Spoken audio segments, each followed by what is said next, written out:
Hey everybody, welcome back to the Creatures of Habit Podcast. This week is a little bit of a special week where we are going to be playing or resharing an episode of the Ritual Podcast where I was a guest late in 2024. I felt like this was a really great way to kick off the year. This podcast, I really sort of went deep on my story and I wanted to share it with you guys. I haven't done this much on the podcast where I've shared podcasts that I've been a guest on. And so I thought for the beginning of 2026, this would be a way to get you guys a little bit more, to get a little bit more intimate with you all on my story and hopefully inspire some motivation, inspiration, hope, and just knowing that people change. People can change. People change. I'm a changed human being. I just am. And I'm grateful that I was able to share that story on the Ritual Podcast, which is, was a massive a milestone in my career. So here we go. Sit back, relax, and enjoy. This is a bit of a long one, but I hope it strikes a chord for you. All right, here it is. An entrepreneur straight out of New York City, Michael Chernow. What's cracking?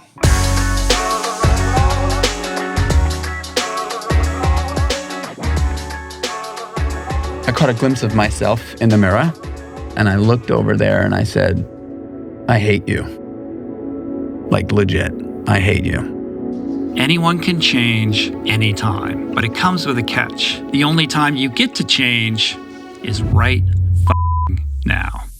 Not only is there like a way out of this life that you feel like you're locked into, but the other side is like so much better. Michael Chernow is here today to share tales and powerful, potentially life-altering takeaways from the front lines of sobriety, resilience, life transformation, and redemption. Discipline, structure, and patience are just essential for accomplishing anything great. This guy is just this living testament to the idea that anyone has the ability to transform yourself one day at a time. It's never too late. You're never too far gone. You can allow what happened in your life to completely dictate what happens today or tomorrow. Or not. Or not.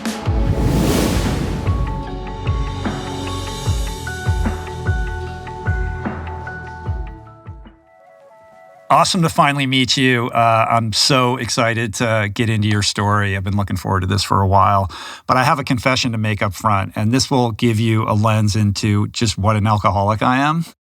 So over the years, I have been hit up by so many people trying to get us together.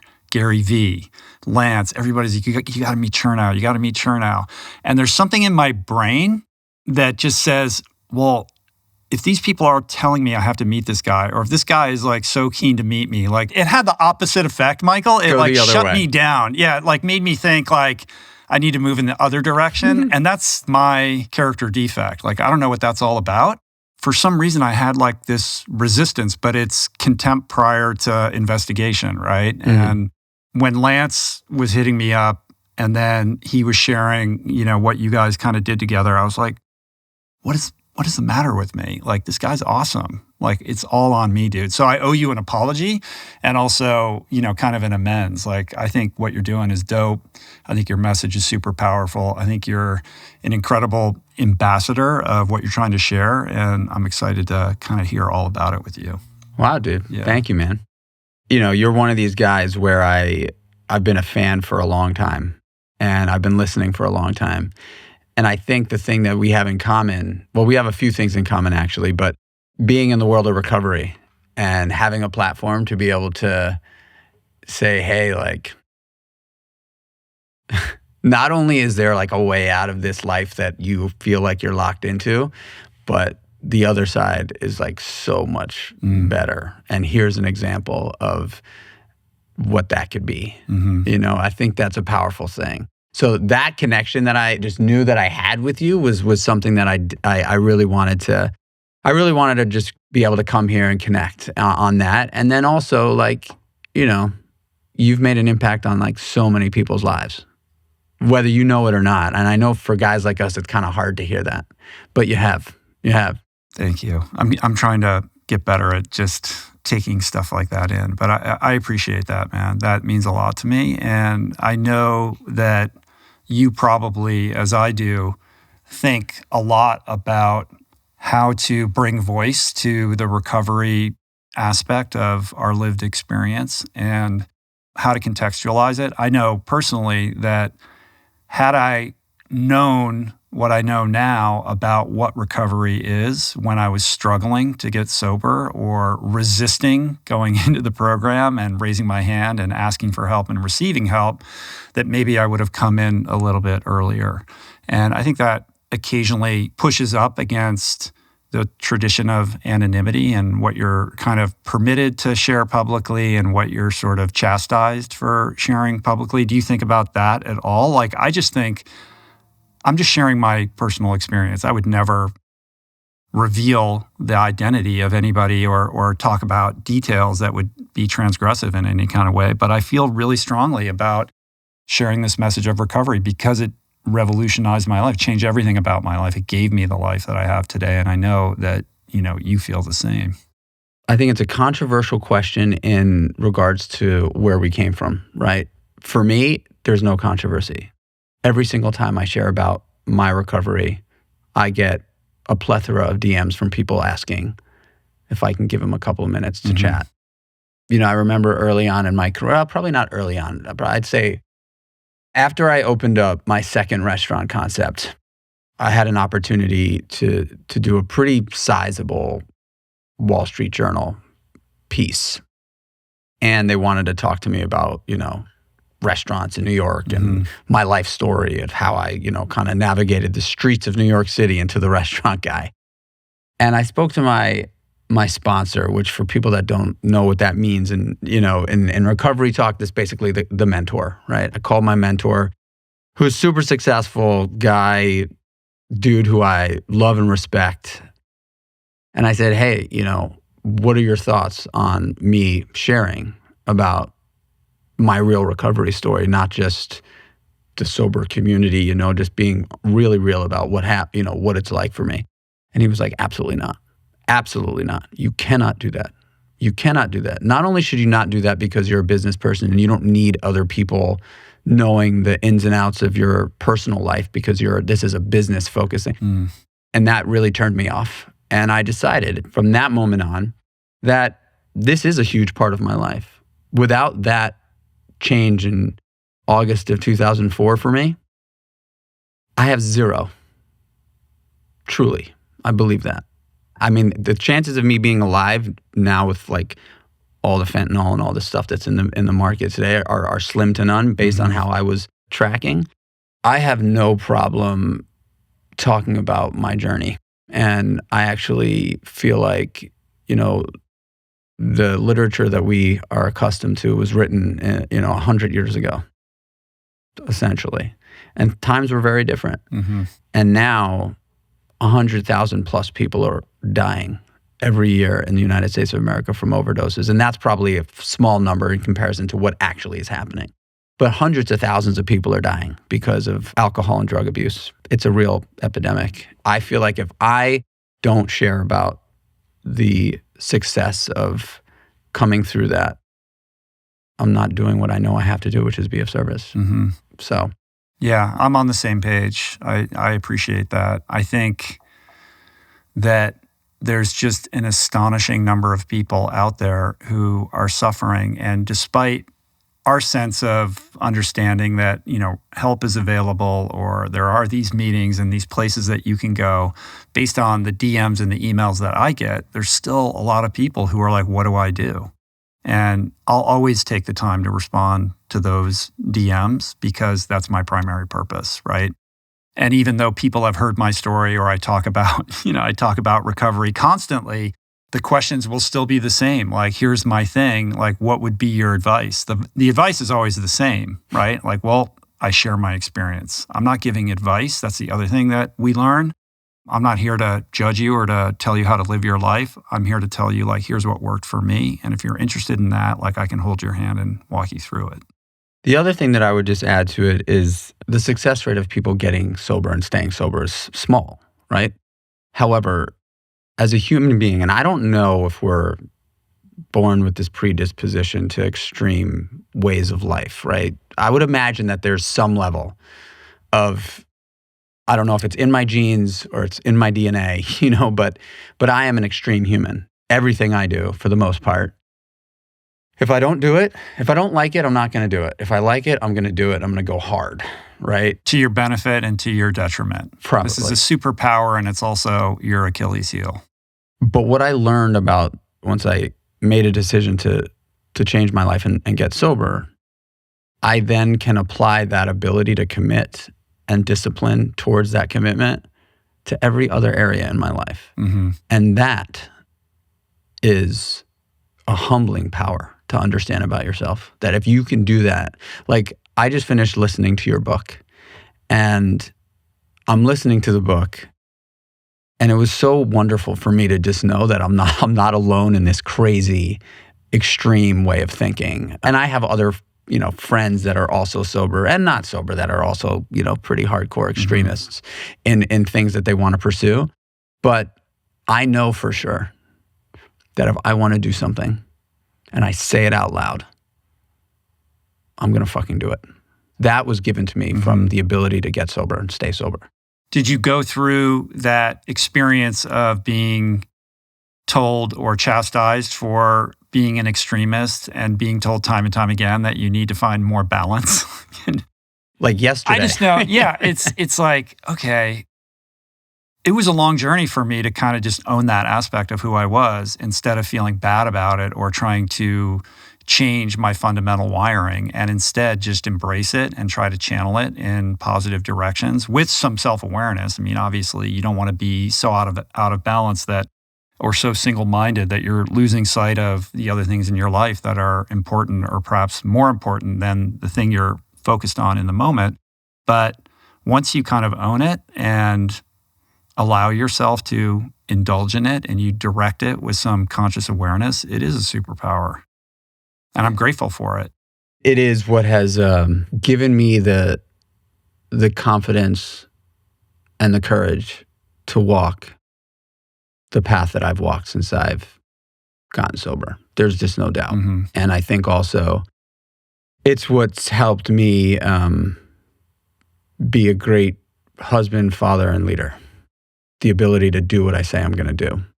I've gotten better at this over the years, but if I don't think I'm going to do it, I typically won't say it. So if I'm contemplating something that happens to be hard and challenging, which I do all the time, right? Like I'm like, oh man, I'm going to climb Everest. But like if I'm thinking about something, I choose not to actually speak it. I'll write about it. I'll journal about it. Until I'm ready or not to just go. But typically the first person I'll tell is my wife. And once I do it, once I tell my wife, she is not an extreme human and she rolls her eyes at everything that I tell her I'm going to do that's extreme.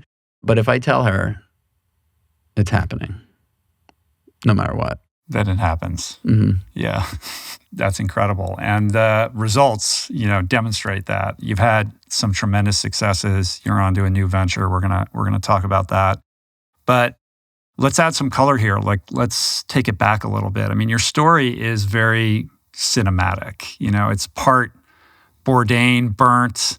It's got a little light dusting of Requiem for a Dream, a little Train Spotting in there, and also some Karate Kid on top of it, right? Like in the screenplay of your life, like let's verbalize the screenplay. Opening scene is like your nadir, your lowest moment, like interior apartment, dawn, like where's the bottom here?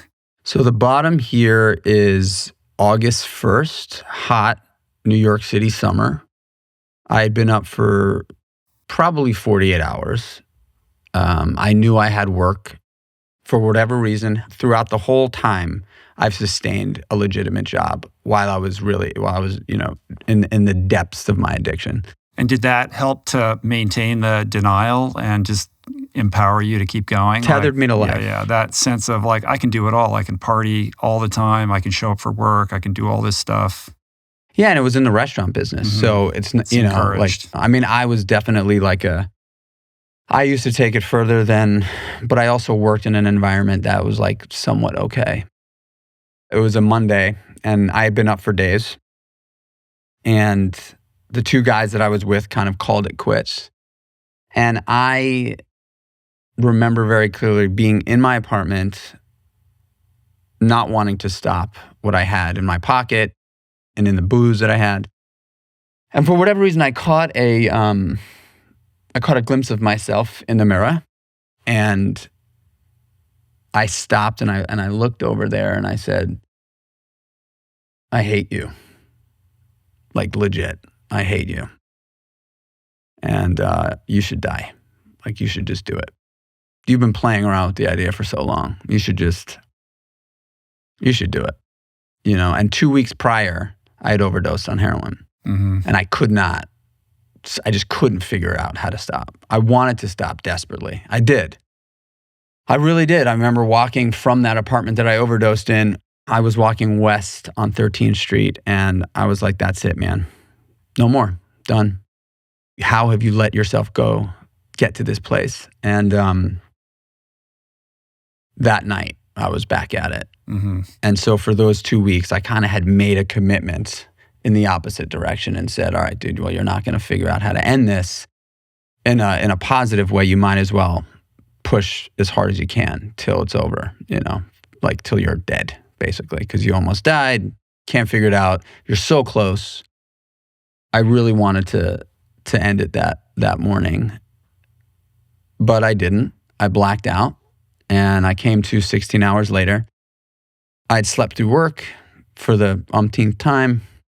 My boss, I called my boss and I, said, I'm so sorry, man. He's like, Mikey, that's it. Sorry. Like, I love you. You're a great person, but you're dying. Everybody knows around you, you're dying. I'm not going to allow that to happen on my watch. You're done. You're fired. And man, I loved my job. I really did. I loved where I worked. And I said, Frank, please give me another shot, man. Please, I will get sober. And he said, there's no chance you're bartending or running, bar managing this restaurant in your condition. Just no chance. But if you show up at the restaurant at 8 o'clock in the morning for the next 30 days, I'll consider giving you your job back, but you have to get sober. And I said, whatever you want me to do. So I began that journey, and that was like kind of like a kick in the ass that I needed. I don't know what really was different that day than, all the other times that I'd slept through work and wanted to kill myself and, felt like my life was useless or hopeless. But I made a phone call to an old friend who was kind of like an older sister to me when I was running around the streets, without a home. I knew that she was dating a sober guy. And I think she was sober at the time as well. And I said, I'm done. I need help. I'm desperate. I need help. And so she introduced me to this guy, Marcus, who showed up. He's the Juice Press guy, right? Yeah, one of the co-founder of Juice Press. Yeah, he showed up for me. And at that time in my life, I had no idea. I didn't know much about sobriety, But I did know that a lot of people meet in church basements, and I knew that my life was basically over. I was going to be a boring human. I probably wasn't going to hook up with another attractive girl ever again because I'm sober. You'll be alive, but everything's going to be a shade of gray. Yeah, everything's going to be bleak. I'm going to hang out in libraries, and this is what I knew.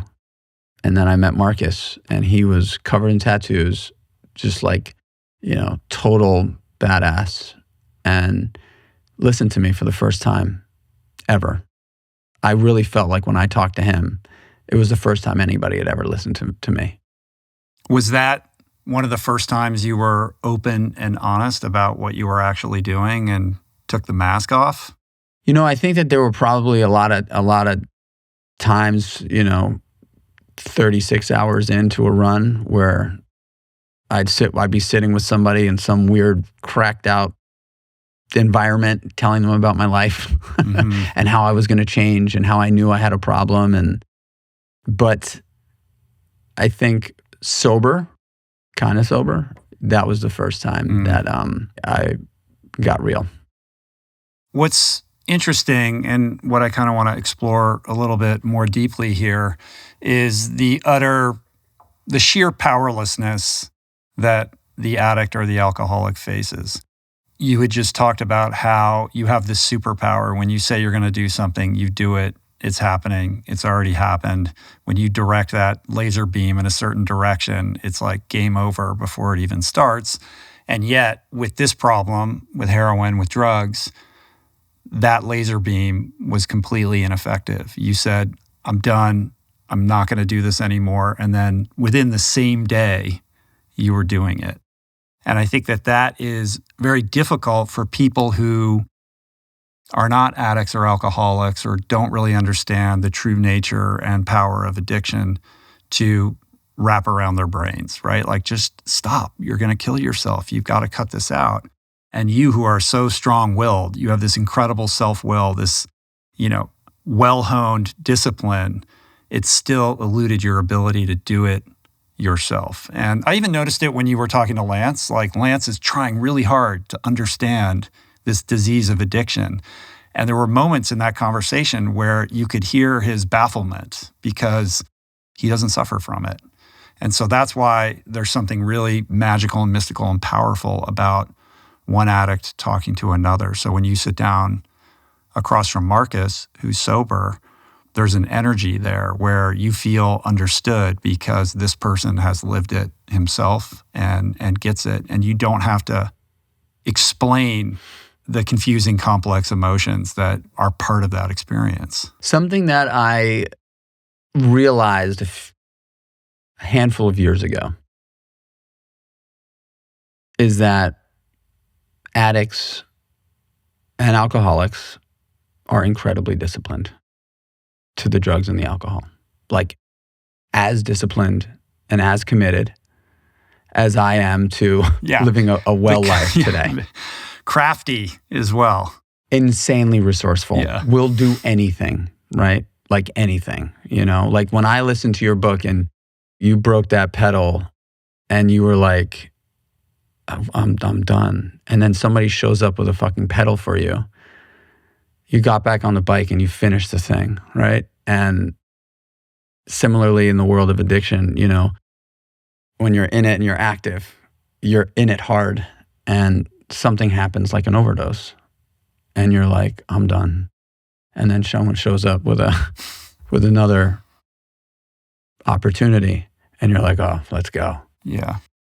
And with that, all the shame and the guilt, which butts up against that sense of being superhuman. Like, I can work at the restaurant for 48 hours straight and party and do, like that idea, like I'm more capable than the average person and I'm the worst person ever because I can't solve this fundamental problem. Mm-hmm.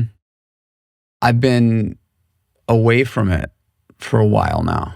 And when I think about how catastrophic just a typical day in my life was then, compared to where I live today, if I go back and think about just like a standard day for me then, I would consider that today catastrophic, like what I used to live like. And exhausting. Just terrible, right? Like from the moment I opened my eyes, which was typically 4:00 in the afternoon, to the minute I closed my eyes, which could be 48 hours later. The order of events that I would walk through, I can't even believe that I lived a life like that. I think that is very, very difficult for someone who has never experienced it to understand that in those days, I did not have any ownership of my life. My life had complete ownership of me. And so I just followed my life around, or really kind of dragged me around. And today, I am absolutely 100% driving the ship. The other wrinkle here is emerging out of this childhood that was rife with chaos and abuse. Like, it was a rough situation for you as a kid growing up in New York City. Mm-hmm. It was. And for you to be this committed family guy in a healthy relationship and being a dad and all of that, like, obviously sobriety is fundamental to that, but there's a lot of other like mental health work that has to go into healing that trauma and kind of transcending, the pattern that could have been generationally like passed down. So talk a little bit about that, like growing up. I grew up in a small 1-bedroom apartment. My father was an electrician and a lighting designer, and my mother was a secretary in a dentist's office. And my father was a hoarder and mentally ill. So my sister and I shared a bedroom. We were at each other's throats. We were very close in age. And I wanted to escape from as early as I could remember. My father was very, very aggressive, very, very abusive. And when he wasn't abusing, he was neglecting. And my mom, she's just a loving, caring person. But she was also caught in the crossfire of abuse from my dad. My dad is no longer here. And I want to make sure that we get to it. I want to share a story, a real sort of groundbreaking story that's happened to me recently and some breathwork stuff that I've done. But I wanted to escape from as early as I can remember. And that meant sleeping at as many friends' houses as I could from kindergarten on. That also led me to being sexually abused by a sports coach and a Cub Scout leader because I really just wanted out. I wanted out. And any opportunity, anytime someone would say, hey, come hang out with me, I did. Because it just wasn't safe at home for me, mentally, physically, and now I know spiritually. But yeah, my dad was abusive. I do believe some people were meant to be parents and some people weren't. And my father was certainly not meant to be a parent. I know, loved me. I believe it for sure. However, I don't think he had the capacity to get past his own mental illness and struggles to share that love. And that's why I think today I'm unashamed to say that I put my well-being before everything else in my life. Because I watched someone who didn't ever. And that person, my father, could not get past his own shit to be able to tell me, my sister, my mother, that he loved us. Because I don't even know if he knew, because he was so caught up in his own shit because he never took care of himself. So I today make myself the priority in my life, and I really do. I make sure that I take care of myself so that I could show up as a father, husband, and a great one. And also a business person. But, I would sleep out as many friends' houses as I could. And I remember, this is like a clear memory of mine at this kid, Ross Delafield's house when I think it was probably first grade. And he lived on 79th Street between First and York. And I was at his house. I don't think it was the first time I was there, but he was like a good friend of mine. And his father, Danny Delafield, was like my ideal dad. I was like, man, I want this guy to be my dad. And I remember saying to myself, sitting down at dinner with his family, which my family never ever did. I mean, maybe 2 times in my life did we ever sit down at a table and have dinner in our apartment. Wow. And I said, man, I've got to get these parents to love me. I got to get them to like me. Like, it's like, that's what I got to do so that they'll invite me to sleep over here. Like this was like out of survival. This is what I was thinking at that age, And that's how I kind of literally all through elementary school, I got to get their parents to like me. I got to figure out a way to get them to like me. And I got really good at that, like super good at getting people to like me. Being the chameleon. The people-pleasing chameleon. Who do you need me to be right now so I can make sure that my needs are going to get met? Totally. Yeah. And so, sleeping over at friends' houses led to, getting into a lot of trouble early on. And, at 12 years old, I got put into Pain Whitney Mental Institution because I attempted suicide, but really it was a cry for help, They evaluated me. I remember my mother was hysterical, But that's when the child services got involved in our family.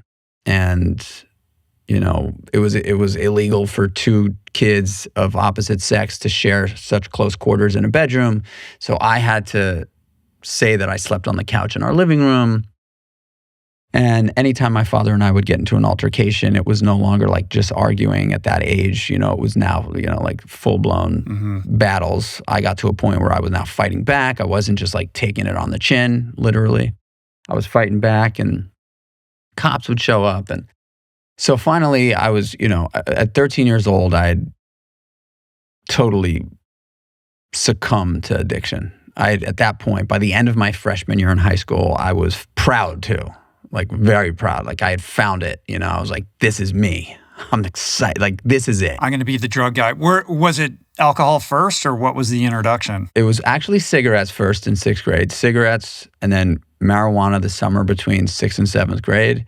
And then a friend of mine went to this like super like small private school while I was still in public school. She went to this super small private school for like troubled kids. And that's when party drugs kind of came into my life. And you grew up on the Upper East Side, like on like 1st and 87th or something like that. So for people that don't know, despite the fact that you're in a 1-bedroom apartment, it's a prosperous neighborhood. You go a couple blocks over and it's penthouses and like a lot of wealth. So I imagine, and everybody in New York City is kind of living together, right? Like you're bumping into those type of kids. 100%. And they have all the best drugs. Yeah. And they're ready to buy whatever you're going to sell, probably. But it's not surprising. Like you're this kid who's in a very challenging situation without any tools, without any guidance, has all of these emotions coming up as puberty, starts to progress, right? What are you supposed to do with that? And when drugs and alcohol enter the picture, like they're the solution. Like they're the cure to alcoholism and to addiction. And it's important to understand that they serve a purpose and they work. They ultimately, stop working and then they destroy your life. But there is a period of time where this is the medication that you've been looking for your whole life that allows you to finally exhale a little bit. Saved my feel life. Okay in your own body. Yeah, they saved my life at that time. At that point in my life, I really do believe that they saved my life. And I don't say that so that people can go out and think, oh gosh, that's what's going to do it for me, because ultimately they almost killed me as well. Made me miserable and took everything, every ounce of self-confidence and self-worth from me, from every cell in my body at the end. But at that time in my life, I had found what I was looking for. I needed an escape, an ultimate escape that I had complete control over. I can control everything. I can control the good feelings, the bad feelings, the insecurities, the fear, all of it. I had complete control. And that felt like I had figured it out, at that early age. And honestly, it was a lot of fun. I mean, eventually the child services got deep involved. I was 15. They had, threatened to put me in foster care or told my mother that, she'd have to take me out of the house because my father and I were fighting too much, physically. I just kind of packed a bag and I said, Mom, I'm out. At 15. At 15. Wow. And I was out. I just left and I didn't go back.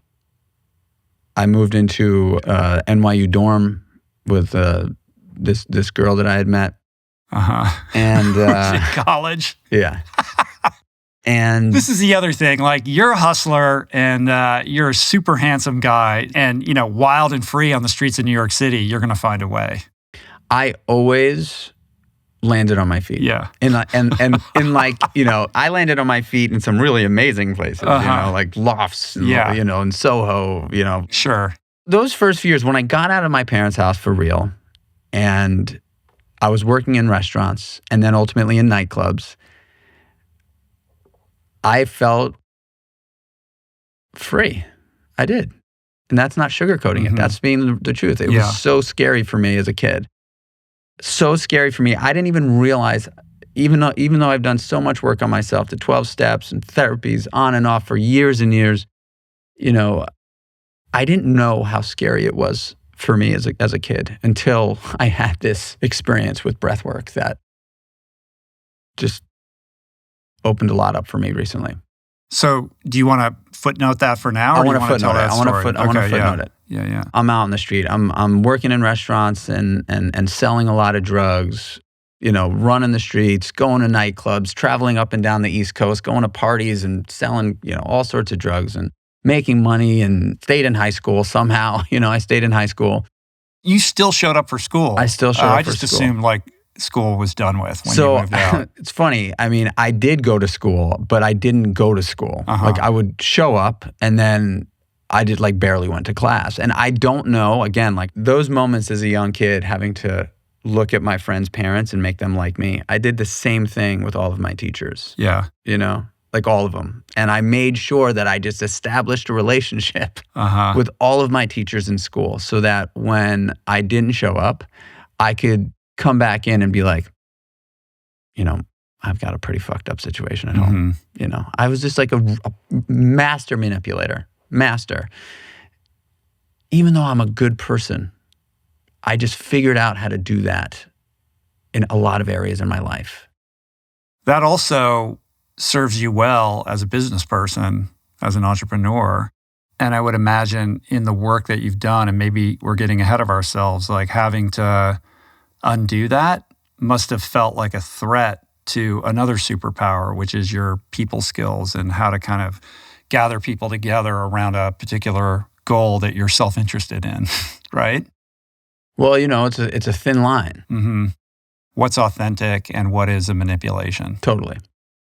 And I think because of me understanding pretty early on that I had this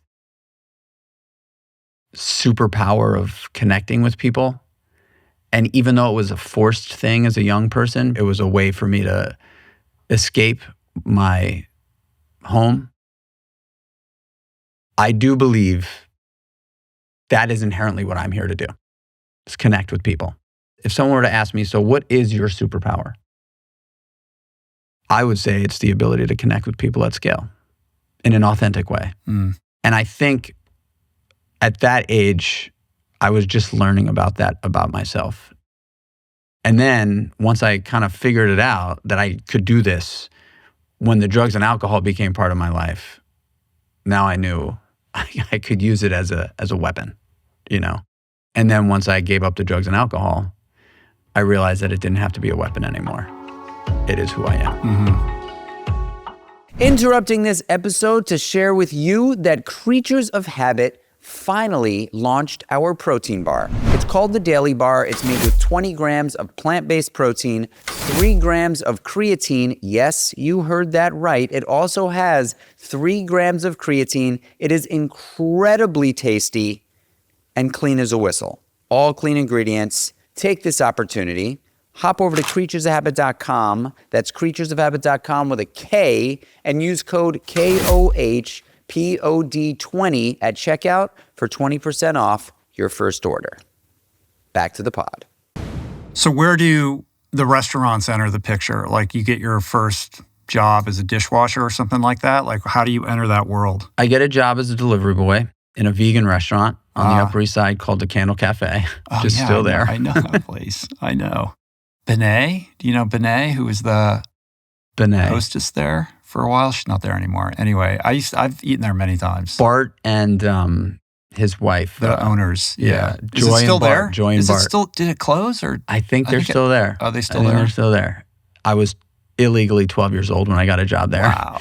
And I was on rollerblades, and this is when rollerblades were cool. Uh-huh. Just have to throw that out there. I was delivering videos, VHS videos for Couch Potato Video, and my buddy Daniel, who is my original, is my partner in the Meatball Shop, who I'm staying with now, he's a year older than me. He was answering phones in the delivery department of this restaurant and said, "Hey man, you should come deliver food for us as well." So I was delivering videos, ended up, getting the job at Candle Cafe delivering food for them. About 6 months after that, I also picked up a weed delivery opportunity. So I was delivering videos, food, and weed. And it kind of all worked out together, anybody who was ordering videos, I'd sort of suss them out and be like,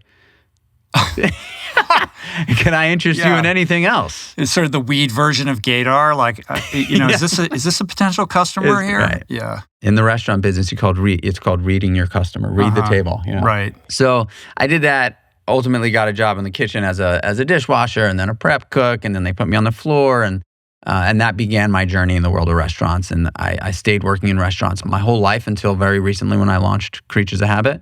But I learned that the restaurant made me feel like I could be myself for the first time. I was like in this place where, for whatever reason, my insecurities kind of like dissipated in the restaurants. Interesting. I wonder if that has something to do with just the chaos of that world, and it has a very unique energy, right? That can make you feel alive if you're somebody who's well suited to that. All the people, and there's moving pieces, and everything's happening really quickly, and you do have to be able to interact with people and communicate with them to get anything done. It's exciting. Well, it's also like you don't spend too much time with any one person. So it was like a bunch of mini conversations that I was having. Right. It was like, you're in and out. There's no risk to right. it. Yeah. Like I was like, let me help you here. Let me help you over here. And then I'd find some, but I loved it. I loved it. And I felt like that was, this is where I was going to hang my hat for a while. Mm-hmm. And so I worked in restaurants all through high school, got a job in a nightclub, worked at one of, New York City's sort of coolest nightclubs in the Which 90s. One? Life. Oh yeah, it was an amazing place. I was I'm sure you saw a lot go down there. I was the youngest. I got a job there when I was 16. I was the youngest person by a long shot that worked at the club, and everybody loved that. Everybody loved the cute 16-year-old boy. That like all of them, everyone loved it, and I took absolute advantage of that. And it was a lot of fun. It's so crazy that would never happen now. Oh, no way. Yeah. No way. If somebody saw a 16-year-old kid running around the nightclub with a big, I was a bar back, so I'm like running through the club with a huge bucket of ice on my shoulder. They'd call the cops, man. Yeah. They'd be like, what's happening here? Was that Madonna era? Yep. It was like 96. D-Light, like all of that was happening around that time, right? No, D-Light was a little earlier. D-Light was probably like 93, 94. This was like 96. But I was going to like the Roxy and Limelight and the Tunnel in 1993 and 94 when I was 13 and 14 years old. You hear about like the New York City crazy club kids, the movie kids. Like I lived that life. Yeah. And that was, a big part of, I believe today, my success. Going through that. And I say this all the time because I believe it to be true. You have to go through what you go through to get to where you're at, right? I've been asked also a bunch, like, do you regret any of this stuff? Because it got really ugly. There's no doubt. I mean, I was selling a lot of drugs, doing a lot of drugs. I got, held up at gunpoint, pistol whipped, duct tape, thrown into my bathtub, robbed, I remember there was towards the end, I got violent because I was angry and I didn't care anymore. And I'm not a violent person, but the anger and the lack of self-confidence and self-respect that I had just made my fuse so short that I thought everybody was thinking about me, hated me, that self-centered fear. Mm-hmm. And so if somebody did something that I didn't like, I could be laughing with you 1 minute and you said something to me that I didn't like, I would punch you right in the face and I didn't think twice about it. Like a Goodfellas moment. Like a Joe Pesci sort of flip the switch? Not even like that. Like I'd be laughing with you and then you'd say something to me and I'd just be like, bop. And people kind of were like, who is this crazy dude? I don't even want to be near this guy anymore towards the end. I got 86 from every single bar, east of Allen, west of Essex, south of Houston, and north of Canal. Like I literally did that whole square. I managed to get 86 from everywhere. And so the last 2 years were really bad, but I wouldn't change a thing. I don't know if I'd want to go through it again, but I wouldn't change any of it because I really do believe that every moment of it has made me the guy I am today. And I can honestly say, looking at you today, that I love my life. I fucking love my life. I'm so blessed and grateful for my life. And if you took a snapshot of my household, 13 years old, to just a typical Saturday in my household today with my family, you would never, ever, ever say, this person has any chance living this life. No way. Zero chance. And I'm not talking about material shit. I'm talking about like this human being going through what he went through here. The picture that's painted does not end here. It ends like this kid in jail or dead. What was going through my mind and the experiences that I was having in those days. What do you make of that? What do you want people to understand about that and how it applies to their own lives? Very simple.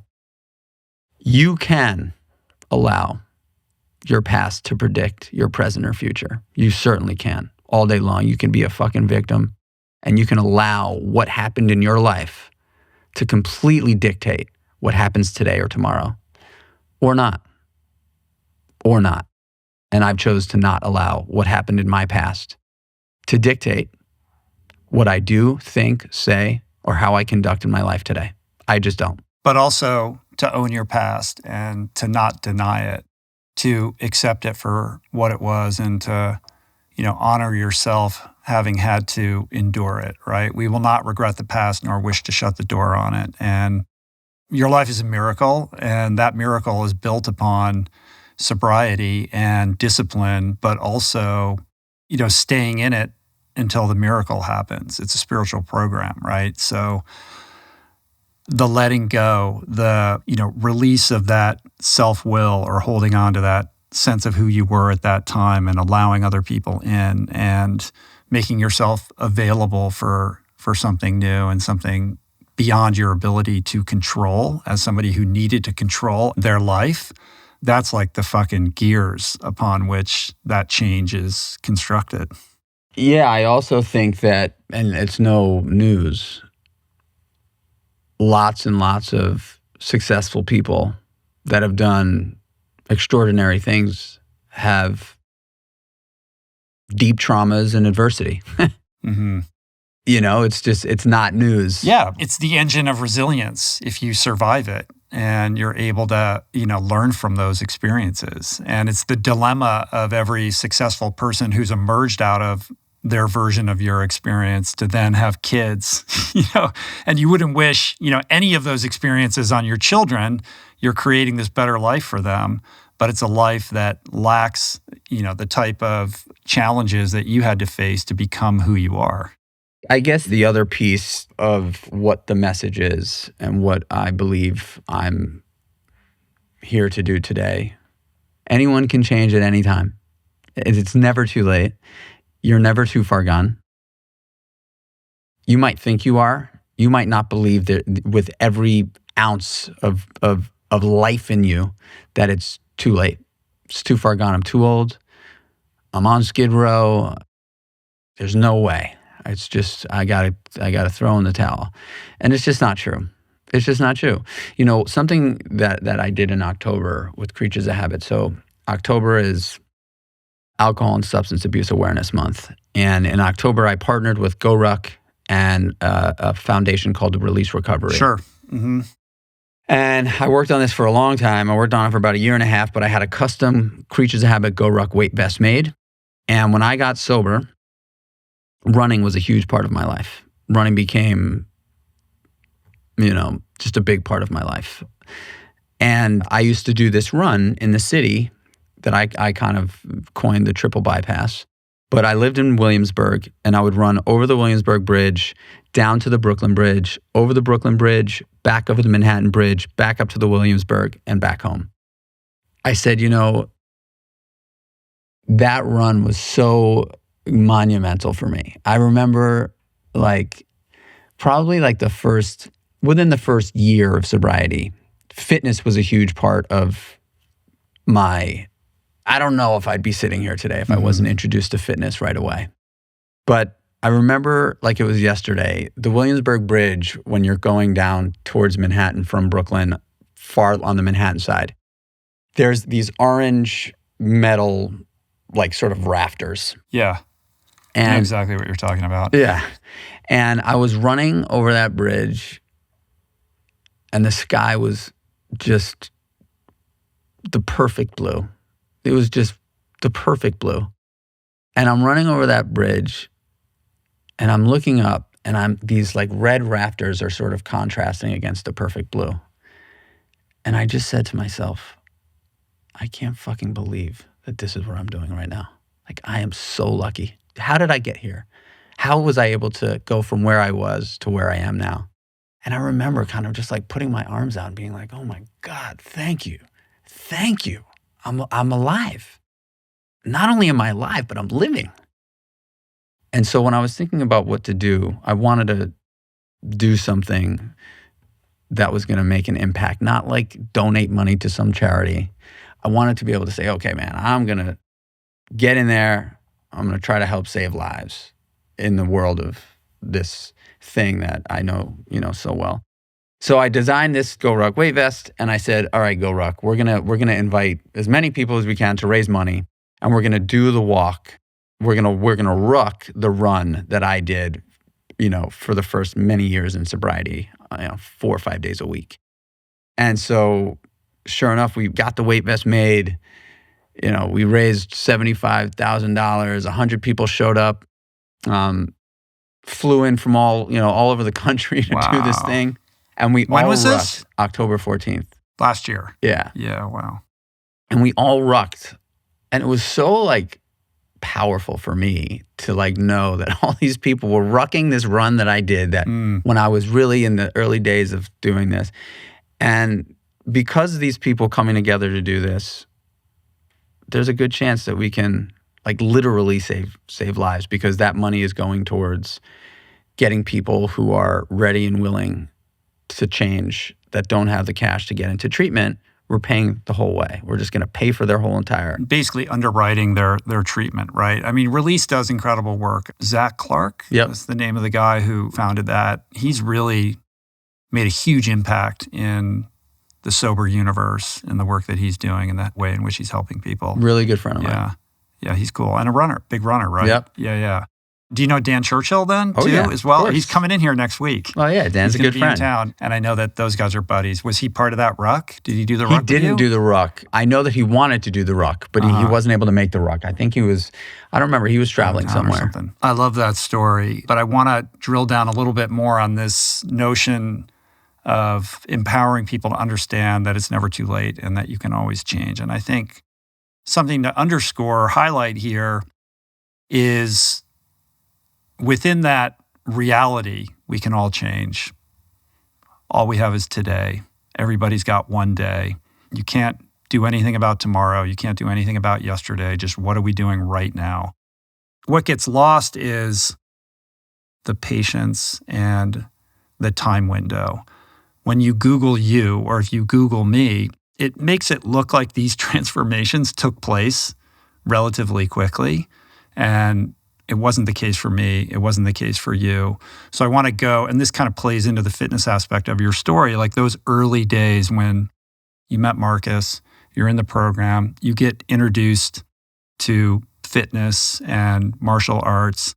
But there's that period of time, at least for me, I'm curious if this was your experience, all you're doing is what you can control that day, which is basically I'm going to wake up, I'm going to go to a meeting. I don't know what my life is right now. I'm in this weird purgatory state where I can't see my way forward.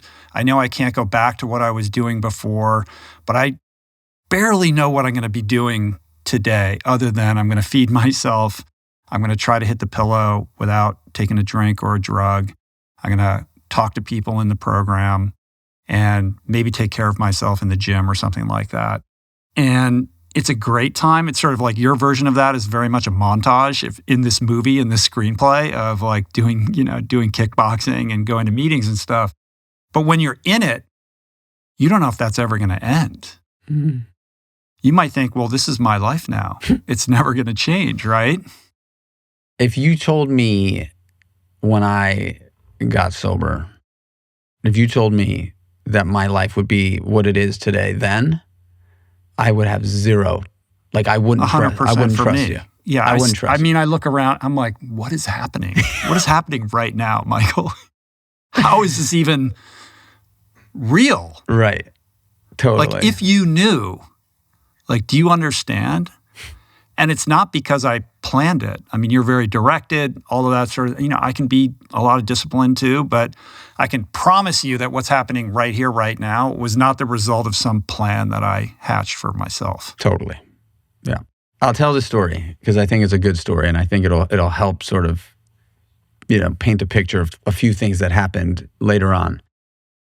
But anyway, I reached out to Karen, and that's the woman who had, sort of introduced me to Marcus. She's the woman that took me in when I was younger. I was working at Life. She was bartending. I was bartender. She kind of was like an older sister type. And when Frank said, you got to get sober, you got to show up at the restaurant in the morning, she was the next person I called her. She called Marcus. Marcus showed up and listened to me for the first time. He basically said, you're going to go to this meeting. And then after this meeting, you're going to come down to this Muay Thai kickboxing gym and meet me there. I had never heard of Muay Thai before, right? Like the only thing that I know about kickboxing is like the terrible fights I'd had in the street.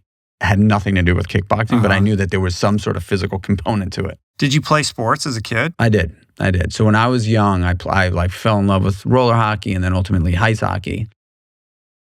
But it was short-lived, because things got ugly pretty quickly for me in 12, 13 years old. And that's when I stopped. But I just listened to what Marcus had to say. So I went to a meeting that morning. I went to the Muay Thai gym right after that meeting. And I met him down there, and there was another guy there, Gavin, who's also a very good friend of mine. And these guys are both sober Muay Thai guys. And they basically said, look, dude, here's the deal. You're young. You're 23. You've got unbelievable life ahead of you. You don't think so. We know, because they'd already been sober for like 10 years. They were like, you don't think so, but we know so. So you can either listen to what we have to say and do what we have to say to the T, or not. And if you listen to what we have to say, they weren't playing, they weren't bullshitting with these or suggestions. They weren't doing that. Mm-hmm. They were like, this is what you got to fucking do. This is it. If you listen to this and you do these things, you will have a life beyond your wildest dreams. Period. We guarantee. And I'm like, these guys look cool. They look tough. I'm like, okay, fuck it. And you needed guidance and some strong male role models in your life. I hated authority, and I still struggle with male authority. Still. At that time, I don't know what, outside of the fact that I thought they were cool, I don't know what propelled me to want to literally listen to every word that they said and hold on to those words like it was the last thing I did. But basically, they wrote a plan for me. And the plan was this. Wake up as early as you can. Get out of bed. Brush your teeth. Wash your face. Put on your contact lenses. That, for me, in those days, was like a massive ask. That was like a big ask, right? Like, brush my teeth? I don't even know. Like, did I ever brush? I don't know. Wash my face? Never happens. Never happened. I never washed my face. Outside of being in the shower, Take a piss, we do that. So, brush my teeth, wash my face, take a piss, and then drop down on my knees and pray. And I was like, huh? Like, what? They were like, don't ask questions. Just drop down on your knees and ask God for help, because you need help and you have no idea how to ask for it. So if you ask for help in the morning on your knees, the chances of you asking for help later on in the day will just be greater. We don't give a shit if you believe in God. We don't care what you talk to or who you pray to. Just do it. And I was like, okay. So they said, get on your knees and pray, put on a pair of sneakers, and go out for a walk or a run. That could be a walk around the block. That could be a run around the block. That could be 9 miles. That could be whatever you want it to be. Just get out and move your body right away. And I said, okay. And then they said, as soon as you get back, make a bowl of oatmeal. A big, huge bowl of oatmeal. Add whatever you want to it. But we're telling you to eat oatmeal because it's cheap It's relatively healthy, it's inexpensive, and we need you to start putting healthy shit into your body. Right as soon as you're done with that oatmeal, go to this meeting at 10 a.m. Get your hand up and say who you are and what you are. And who you are is Michael Chernow, and what you are is an alcoholic. And I was like, okay. And then they said, right after that meeting, come down to the Muay Thai gym and we're going to kick your fucking ass. And we're going to teach you how to be, at that time, could be controversial to say today, but we're going to teach you how to be a man. And we're going to teach you about integrity. We're going to teach you about honesty. We're going to teach you how to get back up, which honestly, in my opinion, is probably the greatest lesson I've learned to date. The only thing I think we have to do perfectly in life is get back up. And I learned that there with those guys because they really did knock me down physically all the time, constantly. I got my ass handed to me every single day in the rings of Muay Thai. And the one thing I prided myself on was always getting back up. And then they said, right after we're done training, we're going to train here for 2.5 hours. You're going to eat chicken and broccoli. You're going to take a nap and you're going to go to work. You're going to eat chicken and broccoli as early as you can for dinner, and you're going to go to bed as early as you can. And that's just going to be a rinse and repeat. And before you go to bed, you're going to drop down on your knees and you're just going to say thanks. And that's it. That's all you got to do. And I was like, it's, I just did it. I did it.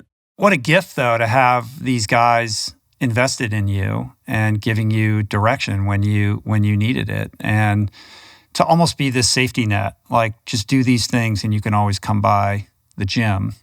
We're here. We're going to tell you what's what, and to have a sense of what you needed to do every hour of the day. You went back into the bars and the restaurants. Mm-hmm. You were working there. Were you behind the bar, like newly sober, serving up the drinks? Frank gave me my job back relatively quickly. Right. Frank's the name of it's a pretty fancy restaurant, right? It's not. It's a very, very popular restaurant. It's this New York City, iconic restaurant. Super small Italian restaurant called Frank on 2nd Avenue between 5th and 6th Street. Been there now probably close to 30 years. And Frank is like a surrogate dad to me. He was part of the cohort of humans that helped save my life. I owe him, I don't know what I owe him, but he was an angel in my life, for sure. And so that program that I was given, that daily structure, is very close to how I live my life today. Nothing's changed, but everything has changed, Yeah, it's very close. Consistency. This is the thing. Yeah. Right? You got sober young. So you're 43 now. It's 20 years ago. Yeah, so this August will be 20 years sober. Yeah. The same principles still apply. 100%. Yeah. It's that thing, though, where you're like, am I ever going to get behind the velvet rope and get the next level of tools here? It's like, no, it's the same shit, man. Get up, wash your face, brush your teeth. Right? My morning routine has certainly grown. But it starts that way every day. It starts that way every day. Discipline and structure are essential. I think there's the three things, and you'll probably agree. I think discipline, structure, and patience are just essential for accomplishing anything great. Mm-hmm. It's just, if you don't have those three things, very difficult to put numbers up on the board in any area of your life. I'm not talking about just business and stature. I'm talking about in any area of your life, with the absence of structure, discipline, and patience, there's no staying power. I think those all need to be broadly defined and construed as well, because I think there's a sort of culture around discipline that understands it only in the context of doing hard things physically. Who's going to carry the boats, or the idea of getting out of your comfort zone. Of course, we all have to do that. We have to apply discipline and welcome hard things into our life. But at some point, especially with consistency and over time, for you to go to the gym and do a hard workout, that requires discipline. But also, you've been doing this for a long time. It's actually not that hard, right? Like, it's what you prefer to do. I love to do it. And so the discipline has to come in those other areas of your life that you are still turning a blind eye to that need redress, right? Well, I think that gets missed in the kind of emotional and mental growth aspect of what it means to be disciplined and committed to your constant evolution. Anybody who subscribes to something that would require discipline understands that there's a period of time, traditionally is not a short period of time, typically is a long period of time, but that discipline is ultimately going to equate to freedom at a certain point, right? And Sure. I do think that anything that requires discipline is also deeply engulfed in fear. Deeply engulfed in fear. There's just like a cloud of fear. When you're like, okay, I need discipline to do this, it's typically like, I'm scared and I don't know if I can do it, but I'm going to take the risk. And so it's like, discipline propels courage and growth for me. And I get a lot of shit from people today. 3-4 years ago, walking through my morning routine, which is ultimately how I pour the foundation every single day, which is my structure. I don't care what you think. I don't care how silly you think it is. I don't care if you roll your eyes and say, get to fucking work, dude. Like for me, I need it. It makes me feel really good to do it. So I have a pretty intense morning structure, right? And it really, truly does set me up for success. And it allows me to face the day with wins. So I really do believe in structure, hardcore structure. And structure for me is basically understanding that I have a list of things to do in order to take the next step. And, I kind of correlate it to if you were building a home, you got the dirt, you bought the property, you bought the land, you're building a home. No one's going to say, all right, man, let's go get some wood, let's go get some nails, and let's go build on that dirt. No one's going to tell you to do that if they want to build something successful. They're going to say, all right, well, we're going to bring in the dozer and the backhoe. We're going to excavate, and we're going to put underpinnings, and we're going to pour a ton of concrete in there so that when the wind comes and the storms come, that house is not going to fall because it's going to be sitting on top of solid rock concrete, And that is literally how I think about my day. If you watch a house under construction, for the longest time, it doesn't look like anything's happening. There's bulldozers pushing dirt around, right? And then at some point they pour the concrete for the foundation. That takes the longest amount of time. And if you're just driving by and noticing it, you're like, are they ever going to build that house? Nothing's happening. The framing then goes up quickly, but only because all the time and energy went into building the foundation correctly. And I think that, applies obviously to life. Nothing's happening until suddenly it is, because the whole time, every day you've been chipping away, building that foundation so that it's rock solid. And that's the result of discipline and patience and, welcoming challenge into your life and learning from losses and failures and everything that gets packed into that. I also think that you said it earlier. Yesterday is long gone. Tomorrow, not guaranteed. Every day, the way I think about life, today is my life. What happens in life happens now. Doesn't happen yesterday. It's already happened. It doesn't happen tomorrow. What happens in our lives truly happens right now. And I learned that from, the power of now, really, where I kind of heard him say, whatever happens happens right now. It happens right now. You could be present for it or not. And so that building of the structure, that pouring the foundation for me every morning is really if I want to live my life this way, I know I'm not a unique person, but I do know that I require a certain amount of structure and discipline in order to live the life I want to live. And the cool thing about the decisions that I've made over the last 20 years is that I know that I have the ability to do this shit all the time. It makes me a better person. It makes me a better father. And at the end of the day, really all I care about is being happy with my wife and kids. That is like, I really, I love my friends. I love, business. I love the fitness, endeavors. But really, I want to have the best fucking life with my wife and kids. I really do. How old are your kids? 9 and 6. Yeah. You had a scare, right? Well, I've got 2 sons. So my first son, his name is Dakota. Yeah, Dakota is an amazing child. But when he was born, his eyes weren't tracking. So they always say hey, the eyes should be tracking, make sure everything is healthy. And when he was born, I noticed that was something weird. So we went to the pediatrician after the first month. He would turn his head and his eyes would kind of stay there. And then they would kind of slowly come over. And so I said to the pediatrician, hey, this is happening. What should we do? And she was like, oh, some kids just take a little bit more time to develop. And, it didn't change after 8 weeks, 9 weeks, 10 weeks. I was like, hey, this isn't changing. What should we do? We should see a specialist. And they referred us to this optometrist or ophthalmologist, whichever it was. That woman said, I don't really know. I think you should go see a pediatric neurologist. Mm-hmm. And that, of course, is oh gosh, a neurologist, that's a little scary.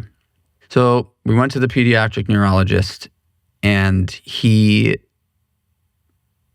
just did not have great bedside manner and was very didn't make it super comfortable for us, which is what it is. But ultimately did an MRI and found that his cerebellum was shaped differently by a couple of millimeters. And so they said, okay, well, we want to run a massive gene study on him and the 2 of you. And now Donna and I are scared because they didn't really allude to any, potential of what this could be, but they were like, we want to run a gene study. And so that gene study took 3 or 4 months. They took our blood at the same time all together. And then they called us into the office. He was about 6 or 7 months old. And they were like, we've got some stuff to talk to you about. And Donna and I were like, okay. And they said there's 2 genes, mutated genes, that we identified in his gene study. One of them is from you, Michael. One of them is from you, Donna. The good news is the 2 genes are not identical, meaning, you have 2 sets of genes. If there's a mutation on a specific gene and another mutation on a specific gene, it's very, very easy to identify exactly what it is. But the 2 different mutated genes have only been recorded less than a dozen times in history, the 2 different mutated genes that he has. And so they said, there's 2 things. One, there's a good chance he'll never walk. And Donna and I were like, what? Wow. And they were like, he has a very low muscle tone, potential disorder, and there's a good chance that he won't walk. And I'm, at that point, devastated. And then they follow that up by saying, and out of the 12 or so recorded situations like this that we have, 30% of the children developed a terminal brain cancer. So he's going to need to get an MRI every 6 months until he's 8 years old. And I mean, talk about That's as heavy as it gets, man. Yeah. Wow. I didn't know what to make of that. Donna and I were just completely gutted. The gene doctor and the neurologist, I can't imagine what it would have to be like to tell a set of parents that, right? They're very poker-faced there was like very little like emotion from them, because I can only imagine that that's something that they have to do relatively often, and it's just not, they're talking about somebody's I could never do that. Yeah. So Wow. I'm grateful that I have tools. That was like a very, very, very difficult time. And I just kind of went into this mode where I was like, no, like that's not going to be the case with my son. No way. It's just not going to happen. Can't let it, I'm not going to let it happen. I'm going to fight this one. Just like I fought my addiction, just like I fought in the ring of Muay Thai, just like I fought for that first marathon I ran, just like, I was like, I know how to fight. I know how to fight. I'm going to fucking fight. And we did. We got immediate early intervention, and we had a guy show up at our apartment 3 days a week. And I prayed my ass off. And Dakota is he's fucking amazing. He's doing good. He plays. He does karate. He plays soccer. He jumps off. Wow. I was on the phone on the way over here today, and he was telling me how he fell off his 4-wheeler. He's totally awesome. So when he took his first steps, that must have been a big thing. Didn't happen until he was 2 years and 2 months old. I had an unwavering belief that this kid was going to be okay. Where does that come from?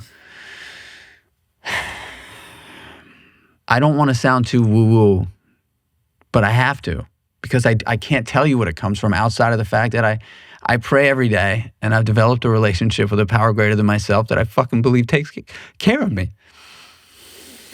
Legit, I do. And I don't know what it is at all. I don't care. I don't question it. I don't analyze it.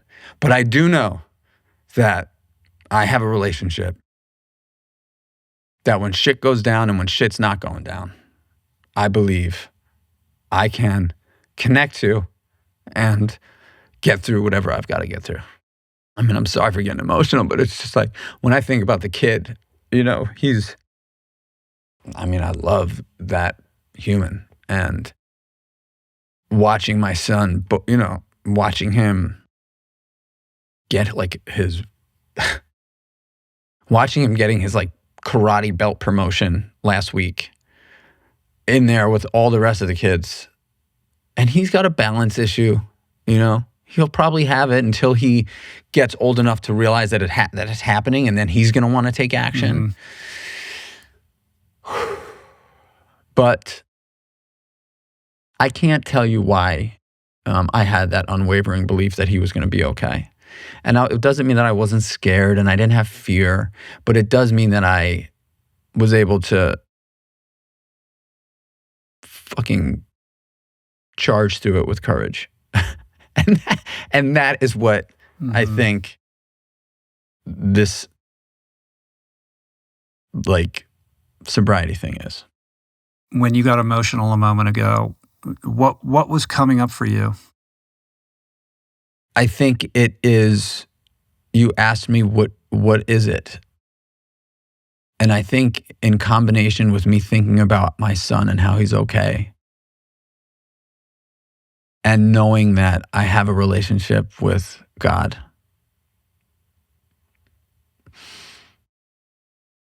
I'm the luckiest guy sitting on the planet.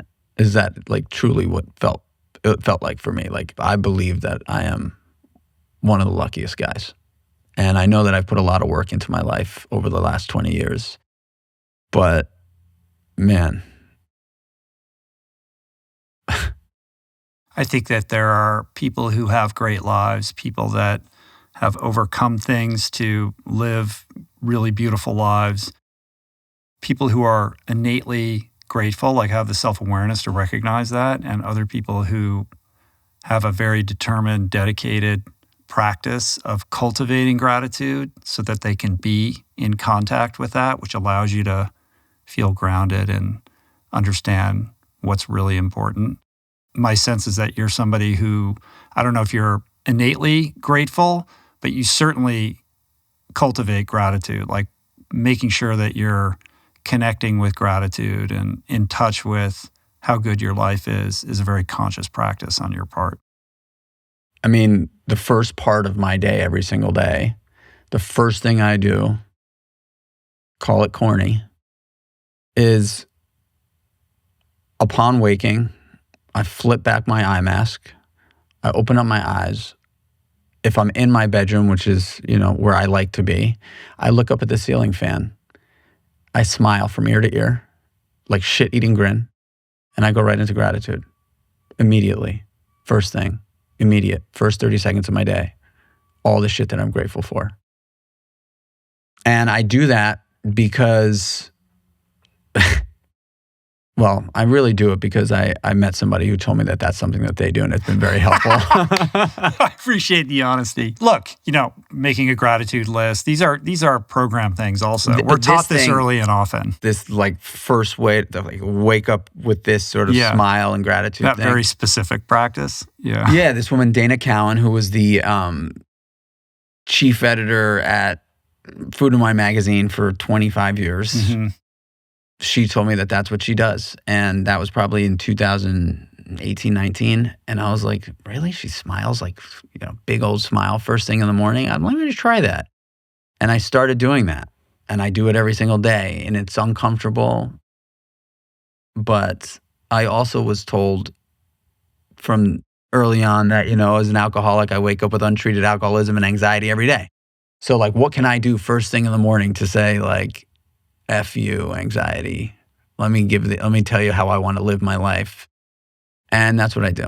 And so, yes, gratitude is, I am beyond grateful for my life.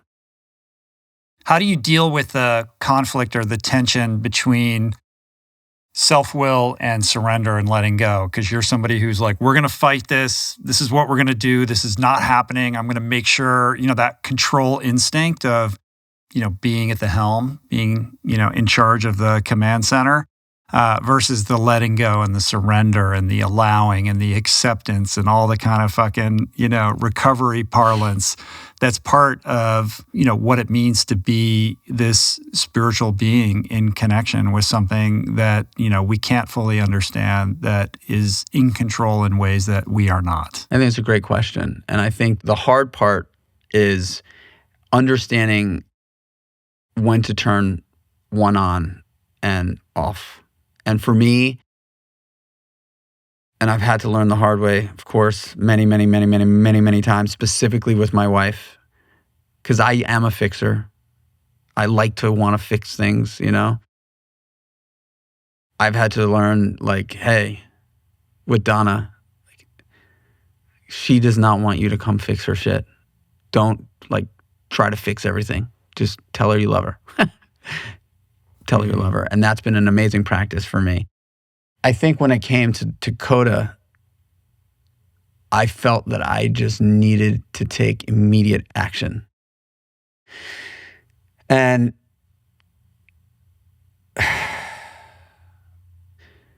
I've learned, and this is sort of where the patience comes in, I've learned that just because I take action doesn't mean I'm going to get what I want.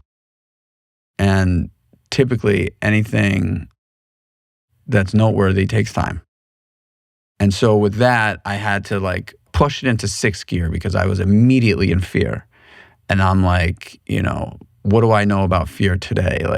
If I run from fear, if I brush it under the rug, if I don't deal with it, it's not going anywhere. It's just not going anywhere. I got to get into it, and so now, I've kind of committed to this, the fear is there, I look for it, and I run at it as fast as I can. And I know that that's not the greatest way to be with everything in my life. It's just not. But I am sort of inclined to want to do that. Where does the fear show up for you these days? I think in a number of different ways. And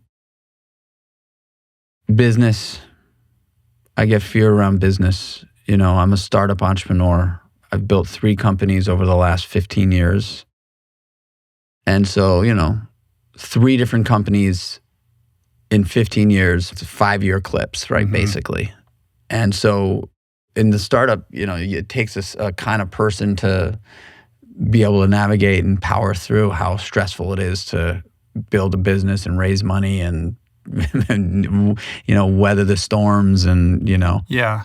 And lots of high highs and low lows. Yeah, you know, like I think about it, like you're an endurance athlete, one of the best in the world, right? You spend so much time training for an endurance race. So much time. Way more time training than you do on the race. And way more time racing than you do finishing the race. In the world of building businesses, you're training for the race, you're running the race, and like when you get to like crossing the finish line is like so short-lived. So short-lived, you know? Like I'm like looking up at the mountain all the time. So I'm always looking up. I'm like, man, there's that summit up there. You know, we'll get there. And then you summit every once in a while. And you look to your left and you look to your right and you're like, high five, man. All right, man, let's go get that next mountain. I think the difference, though, is that in the entrepreneurship, startup world, or just business in general, you're racing every day. Like you don't get to like train and then show up and do the race and be evaluated then. You're being evaluated every single day. Like every day has its own training, racing, and finish line, right? That the world is judging you by, and that's basically becomes, you know, instrumental in whether you're going to get to live to see another day to train, race, and finish. Well, I think the cool thing about being an entrepreneur is every day really is training day.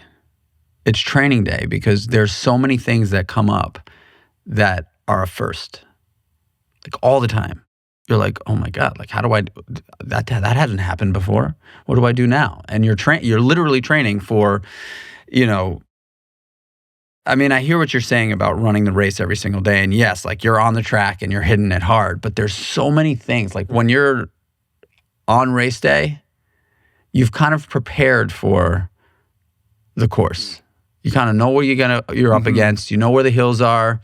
You know where it could get, you know, the terrain can get rocky. But you're saying it's more like the Barkley marathons where they don't tell you what the course is or what time you're going to start, and you have to figure it out every day. So you're training on the course. Right. And then you learn all this stuff, and then the next day, the course is completely different, and there is no map for it. I mean, there's definitely some, you know, similarity, obviously, and there's definitely a lot of things that you're able to get better and better and better at. But I mean, every single day I look across my business partner and I'm like, my gosh, man, like what? Like, does this ever end? I'm like, well, the interesting thing is that, I mean, we're like over an hour and a half into this and we haven't even talked about like all the restaurants that, you know, so you had this incredible success with Meatball Shop. You repair your life. You did a lot of kickboxing. You did all that shit, right? Like life comes together. You're in a position to now step into the restaurant world in a new way as an owner, and you open up this place, Meatball Shop. I mean, it's a long story, but like it becomes this massive sensation, super successful. How many of them? Ultimately, there were 5 of them, 6 of them? 6 of them. 6 of them? Yeah. So right out of the gate, like your first true entrepreneurial venture is this massive win. Does that lead you to believe that like you just have the touch and that this is how it's going to go every single time? I mean, there's a lot of peril packed into that story too. And, you know, you asked me about like, where does fear show up in my life?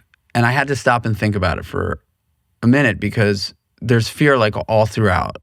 But the one bizarre thing for me is that like people would ask me before going into business in Meatball Shop, they'd be like, oh my gosh, like, aren't you scared? And I look at them and be like, I'm not. Like, for whatever reason, there was something that did not allow that fear to impact and or penetrate my desire to want to do it. Because you were keeping the fear in abeyance, or because you just felt like, no, I actually know this is going to work? The latter. Yeah. To a fault, I have a level of optimism in my life that has carried all the things that I've done, actually. I believe every Sunday morning that the New York Giants will win the fucking football game. I do, man. Good luck with that. Yeah, I know. Like I just have a level of optimism that I think is, there was not a doubt in my mind. Similar with Dakota. There just was not a doubt in my mind, even though I was scared. There was a level of optimism that I had that I was just like, no, this is going to work. Do you work on that, or do you just think that's bred into you? I think it's bred in me, honestly. I do. And, the story of Meatball Shop, Daniel and I, we were standing in the back of the restaurant, little restaurant on Stanton Street between Orchard and Allen, 2010. Lower East Side, coming out of a depression, coming out of a recession. And we had paper up on the windows. Our publicist at the time was very adamant about, you cannot show anybody the inside of this restaurant. New York Magazine had the exclusive, there's like a whole thing, in restaurant press. And I remember standing next to Dan and I was like, dude, we are going to kill it.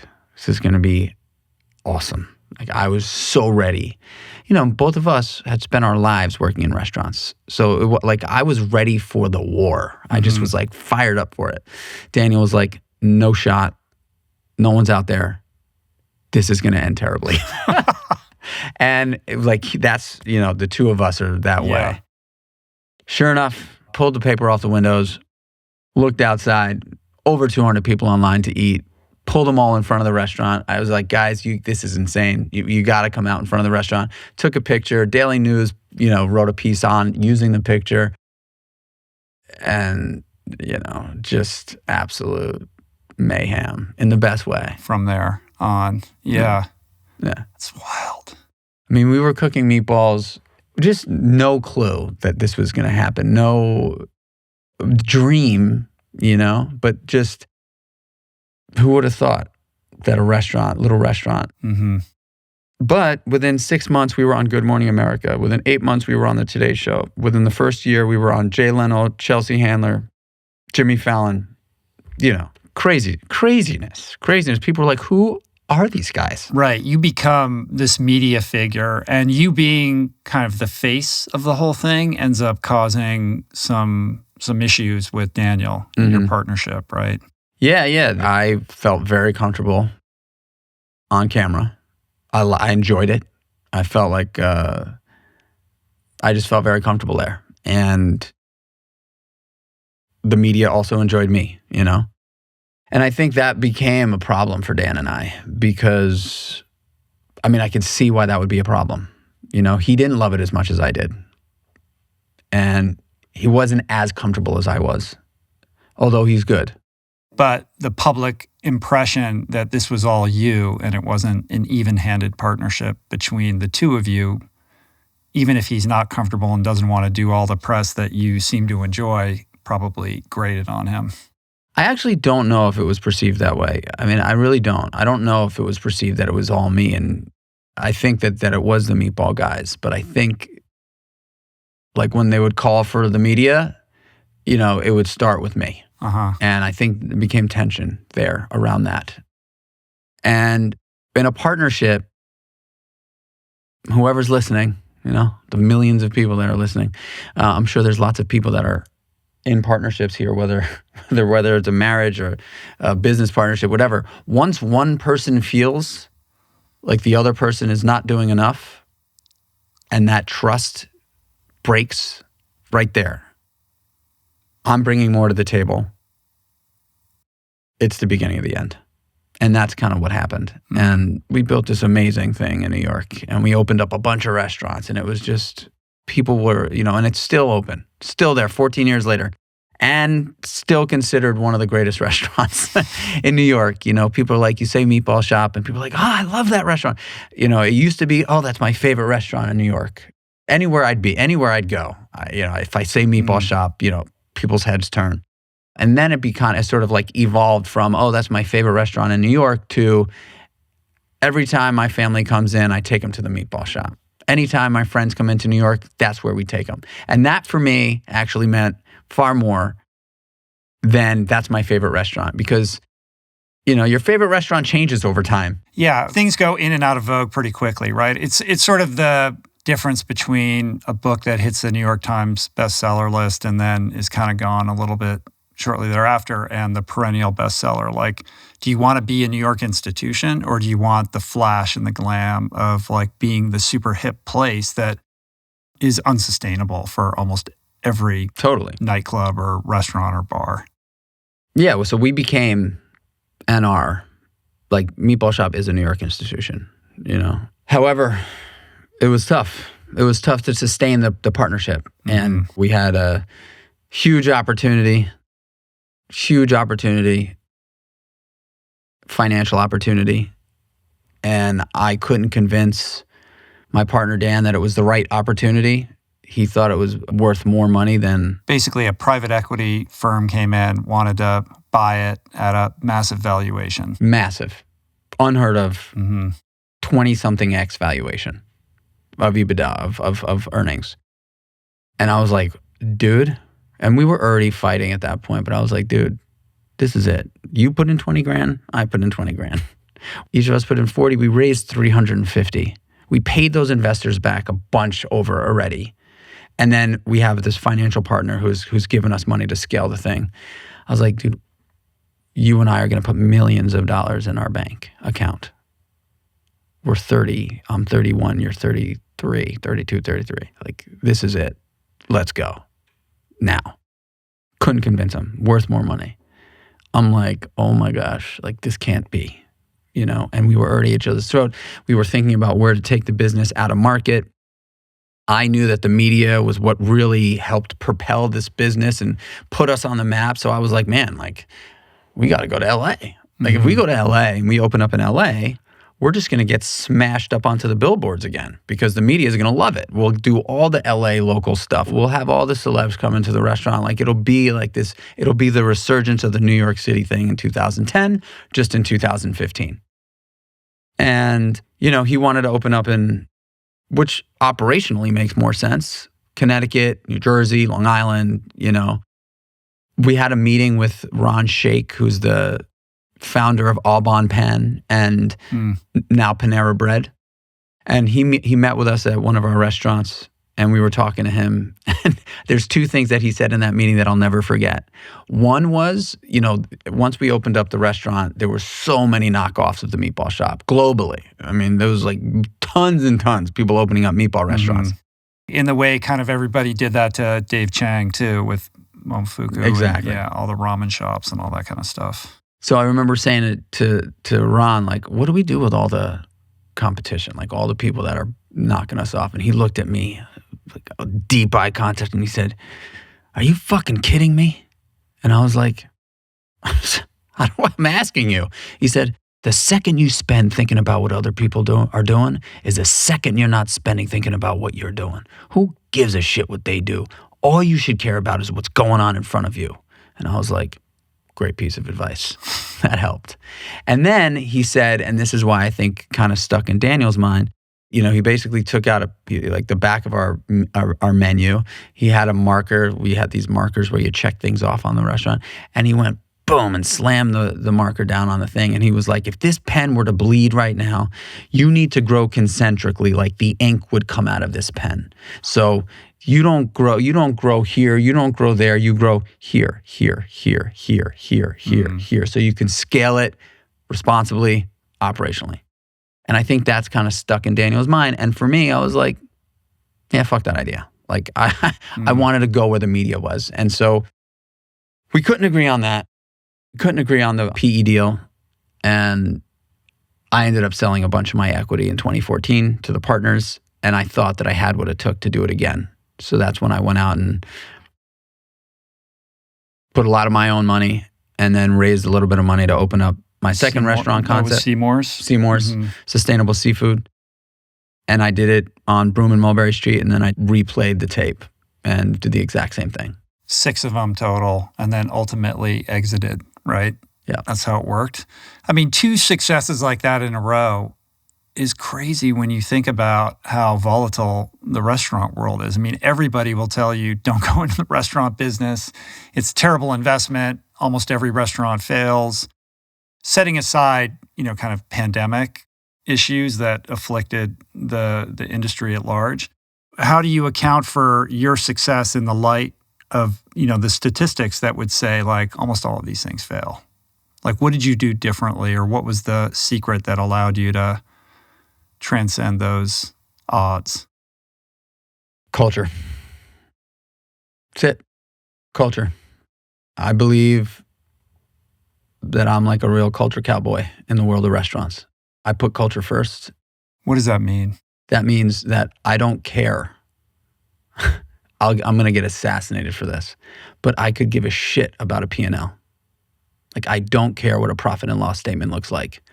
My number one priority in a restaurant, that the success of a restaurant is how somebody feels when they walk out the door. That is the success of a restaurant. It's not about what the P&L says. If that person, like, you've got to think about it, right? Like, you're in the world of creating an environment that you're feeding someone, you're creating an environment that somebody is ultimately going to walk into, and if you do your job right, is going to love every second they're in that space. That is the success of a restaurant. And if you have that success, the P&L ultimately, hopefully, works itself out, right? But if you don't have that, it doesn't matter what the P&L is. Doesn't matter. How did you learn that?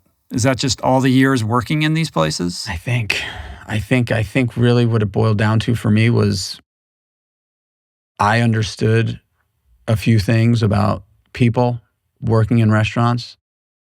I remember clearly I was bartending, and there was this this guy, Dominic, who was just a true character. Older than me, also alcoholic. I mean, I remember when I first started working at this restaurant, we would bartend together. And he taught me this lesson that was so powerful. He goes, watch this. And we played crazy music in this restaurant. I played whatever the hell I wanted. I would play fucking Megadeth, Biggie Smalls, Billie Holiday. Yeah, I played whatever I wanted. It didn't matter. And Frank was like, go for it. We were bartending, and I don't know, there was probably some, loud, crazy music on. And this older couple walked into the restaurant, and this place is packed, Older couple walked into the restaurant, and they're just like, and he goes, look at those two. And he's like, watch this. And he grabbed the iPod, because that's back in the day when iPods were there. And he put on Frank Sinatra. Uh-huh. And he goes, look at them. And as soon as the music came on, both of them went, totally changed the environment. Totally changed their whole entire experience in that moment. It went from crazy, chaotic music to the music that they understood, the music that made them feel good. And I was like, wow, you can really change someone's experience like that, just like that. And that is going to be the difference between that couple. You don't know who they are. You have no idea who they are. That person, those two, could be neighbors with, Barack Obama, and leave the restaurant and say, we went into this restaurant and they were playing crazy music, and then all of a sudden, they just turned on Frank Sinatra, and the whole entire environment changed, and we sat down and we had the best food ever, and the service was awesome. I can't wait to go back there. I'm going to tell everyone I know. And that is the success. It is a service industry, but really appreciating the fact that it's all about service being the distinguishing, determining factor of success, I think is really powerful. And I can't help but think about The Bear. Did you watch The Bear? Of course you watched The Bear, right? So in season 2, when the lights go on for Richie, who's struggling and trying to figure out how he fits into the world and how he can find meaning and purpose in his life, which eludes him until he's stodging at that fancy restaurant. I think the episode, is it called Forks? Where the guy that he's reporting to starts to tell him about his sobriety story. And Richie starts to realize that it's all about service. And Richie has always been the hospitality guy. Even when he's all fucked up and yelling at people, he's the guy who's making the people feel comfortable when they come in. And he's the one who really appreciates and honors the customers. And when he's able to like do the math and put that equation together, and he returns to the bear for that like culminating scene, and he can marry like his understanding of how to serve people with an appreciation for the art of cuisine and what the restaurant was trying to achieve, it's like the lights go on. It's like this magical moment in that show. The other thing that I'd like to add to it, yes. I mean, was that your experience when you saw that? Or as an insider, is it impossible for you to watch a show like that without? You know, the funny thing about that show is it evokes real emotion, for sure, for someone like me that has experienced that. The number one thing that people say when they watch that show is, oh my God, it made me so stressed out. It just made me feel so much stress. And that's true. You know, it is a very stressful environment. There are certain people that were born to do it, you know, like thrive in it. I thrive there. I thrive. I'm the guy when there's the disgruntled guest, the same disgruntled guest that comes in. I'm the guy that they send to the table, you know, because I love it. I'm just like, man, let me get this guy right, you know? I mean, that's Richie energy, right? So the thing that I will say, though, is when I say culture, internal culture of the company, for me, it's not about, I am so against the customer's always right. And I, quite frankly, put very little thought into the guest of the restaurants. I put all of my thought and energy into the team because I know, you know, think about it this way. Professional baseball team, football team, basketball team. The coach of that team is not sitting around the locker room saying, all right, guys, how do we got to make sure those fans are happy. Yeah. I get it. You know, how do I create these human beings? How do I make them feel supported? How do I make them feel confident? How do I make them feel excited and motivated and fired up to attack in the best possible way? Because it is, you know, like if you turn the lights on a Friday night and you're not in attack mode, you're on your heels and you're playing defense, absolute disaster happens. You know, it's just, I could walk into a restaurant and I know immediately they're on defense and they're fucked. They're in the weeds deep, you know, like I was down in Florida at my sister's in February, and they were like, my sister was like, well, we're going to take you to this great Mexican restaurant, big, beautiful, great restaurant. And it was a holiday weekend. It was like President's Day or whatever it was. And we walked into the restaurant and they were packed, slammed.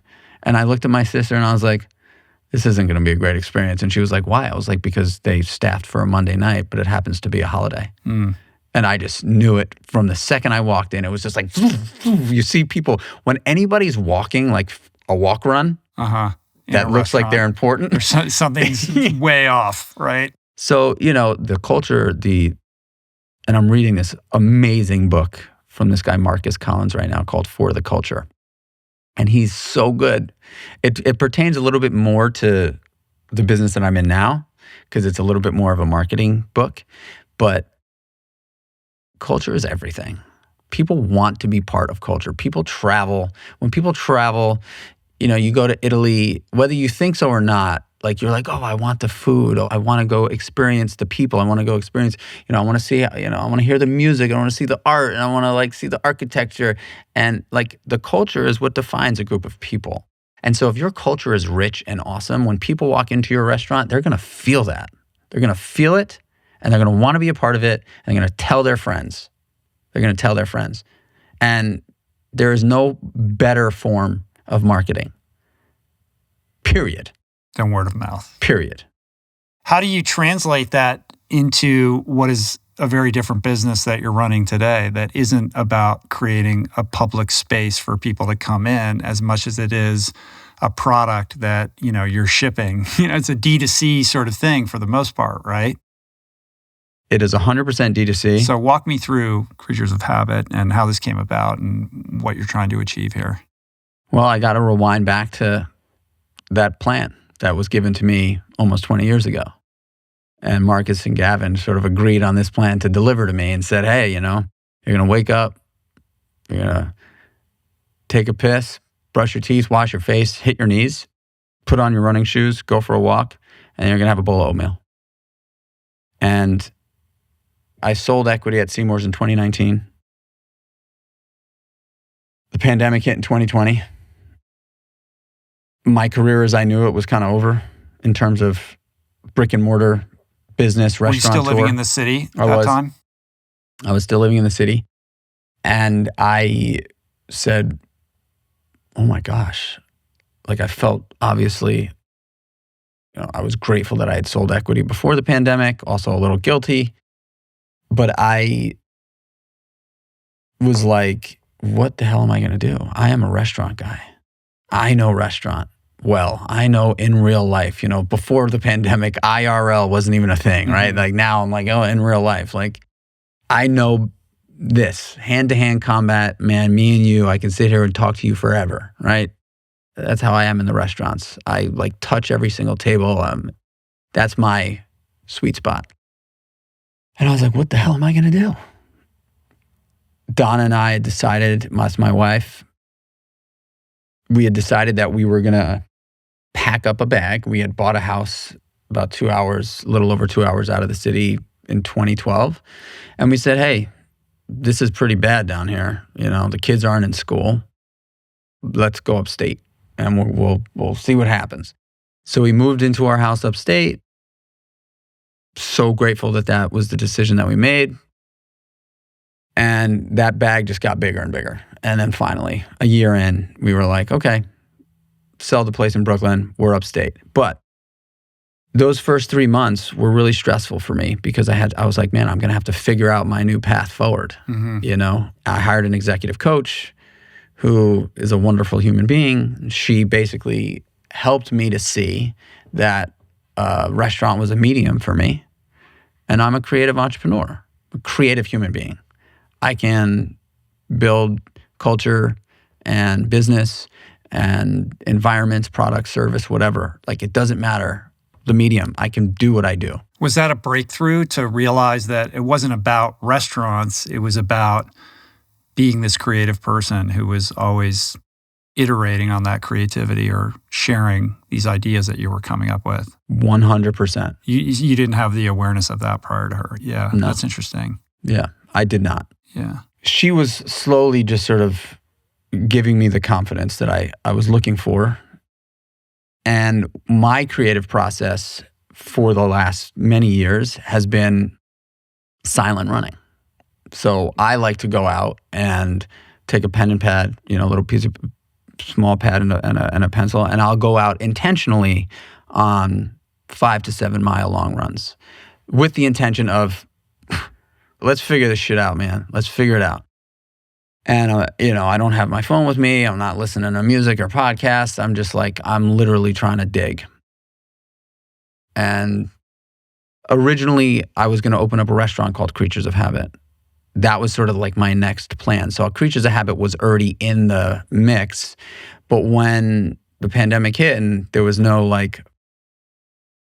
way forward there, I was like, I want to use this Creatures of Habit thing because it felt like it was a wellness restaurant. And the idea of Creatures of Habit was going to be, I'm going to open up this wellness restaurant and the restaurant is going to, the trajectory of scaling this business was going to be through consumer packaged goods. I was going to make products inside the restaurant that we use we would use as sauces, we would use as breakfast items, whatever. And we would have a little retail area in the restaurant, and then whatever people were grabbing or buying or taking home with them, we would then invest money in and grow it in consumer goods. And so I had that idea already that was going to kind of be like what the future was, but nowhere near it. I had no idea what I was going to package up. But I knew Creatures of Habit was the name because I am just an absolute creature of habit. I just am. I mean, I find something I like, I stick to it, for real. I was out on a run and I was thinking about what the hell I was going to do. And I was like, it came to me. Just get rid of the restaurant part. Yeah. Go right to the products part. I knew that was the case, but I just didn't know. I knew that I was going to draw a line through the restaurant. I had a feeling that I was going to still be in food, and most likely it was going to be consumer goods, which is what I'm in. When anybody hears CPG, that means consumer packaged goods. When anybody hears DTC or D2C, it's direct to consumer. I said, what the hell am I going to sell? Like I know how to sell an environment. I know how to sell a service-oriented experience. I just don't know how I'm going to be able to sell my magic in a fucking product. Yeah, but you're a storyteller. You're a born marketer too. Well, what happened was I was on this run and it came to me all like on one run. And I said, my oatmeal, it's been eating this stuff every single day. At that point, it was 2019. So whatever it is, 15 years. I mean, I've added stuff to it over time. But I got it down to a science, and it takes me 20 to 30 minutes to make every morning. And I love it and I crave it. And it's like, I love it. And in that concoction is, well, at that point, glyphosate wasn't even a conversation, but it was now, it's gluten and glyphosate free oats. I always added 30 grams of plant-based protein to it. Chia seeds, flax seeds, pumpkin seeds, and pink Himalayan salt. So the way I would do it would be I'd take the oats, half a cup of oats, 2 cups of water, like 8 twists of pink Himalayan salt shaker, tablespoon of chia seeds, teaspoon of flax seeds, and like a handful of pumpkin seeds. And I would cook the oats with the chia and the flax, low and slow, like make it, let them really, really cook and soak. Then I'd steam it. Once it was like steamed and was the right consistency, I'd add my protein powder to it and I'd stir it. And then once I felt like that was right, I put my pumpkin seeds in, and the pumpkin seeds would stay crunchy and crispy. And that was my morning. And then on the side, I always had my omega-3 fatty acids, probiotic, digestive enzymes, and vitamin D3. And that was sort of like my supplement stack for years. And I was on that run and I said, holy shit, man, if I can figure out a way to get all that into a pouch, I not only am going to be able to sell a habit that I've stuck to for so long, that has literally kickstarted my day with nutrition, that I feel really strong about, that I stand behind 100%. It's a full meal. It's not a snack. If I could sell that, not only will I be able to give somebody something to potentially change their life because it was a catalyst in changing mine, but I could tell my story. And honestly, the only reason why I'm sitting here today is because I launched Kreatures of Habit. And that's the truth. Kreatures of Habit has given me an opportunity to tell my story. And the restaurants didn't give me that opportunity. They allowed me to tell the restaurant story. The stars have aligned for me in this idea and this mission of being of service and being able to tell my story. And so I came home. I said, Donna, I'm starting an oatmeal business. She's like, oh my God, what are you doing now? And I said, no, I'm doing it. And I put $250,000 into a bank account that night. And I began the process and spent a year working on the formula, pitched it to Gary Vee eventually once I felt like I had it, and I created this cool line of apparel to go with it. Gary was like, this is Kith meets Quaker. Let's go. Kith meets Quaker. Did he put money in? First check he in. Did? Yeah, first check in. Doesn't match that guy. Well, what I think it is, yes, it gives you this opportunity and this reason to tell your story, right? Because it's so ingrained and integrated authentically into who you are. It's basically, the wax and wax on, wax off, right? Like this is the thing, this was this tool, this piece that goes all the way back to those early days and is still a part of your life, which speaks to what persistence and consistency can render with even the simplest habit over time. I needed something to sink my teeth into, pun intended, at that time in my life. I needed a win every day in the morning. I needed it. And now what I've learned about these habits and fitness and nutrition, and ultimately now mindset's a big part of my life. But what I've learned for someone like me, and I would imagine also someone like you, the ability to control wins is powerful. And I don't mean winning the race. I mean these small little wins that I can stack up that make me feel accomplished. And eating healthy, for me, major, massive win. It's an esteemable act. Major, massive win. There's no surprise that when your life, even though you were sober for almost a decade, when your life really changed, it was on the back of making a food-based decision, right? Yes. Like you started, we are what we eat, literally. And those guys gave me that gift early on, where they were like, what you put into your body is ultimately going to dictate what you do. It will. And I believe that. I know what I put into my body generally dictates how I feel and the actions I take. One of the most intimate relationships human beings have is with food. It goes into our body, literally, and metabolizes, and then either gives us energy or kills us. There's no more intimate relationship human beings have. Mm-hmm. And so we take that for granted, right? I know that the food that I put into my body is either going to give me energy, make me feel good, or take energy away from me and ultimately kill me. And I choose the better.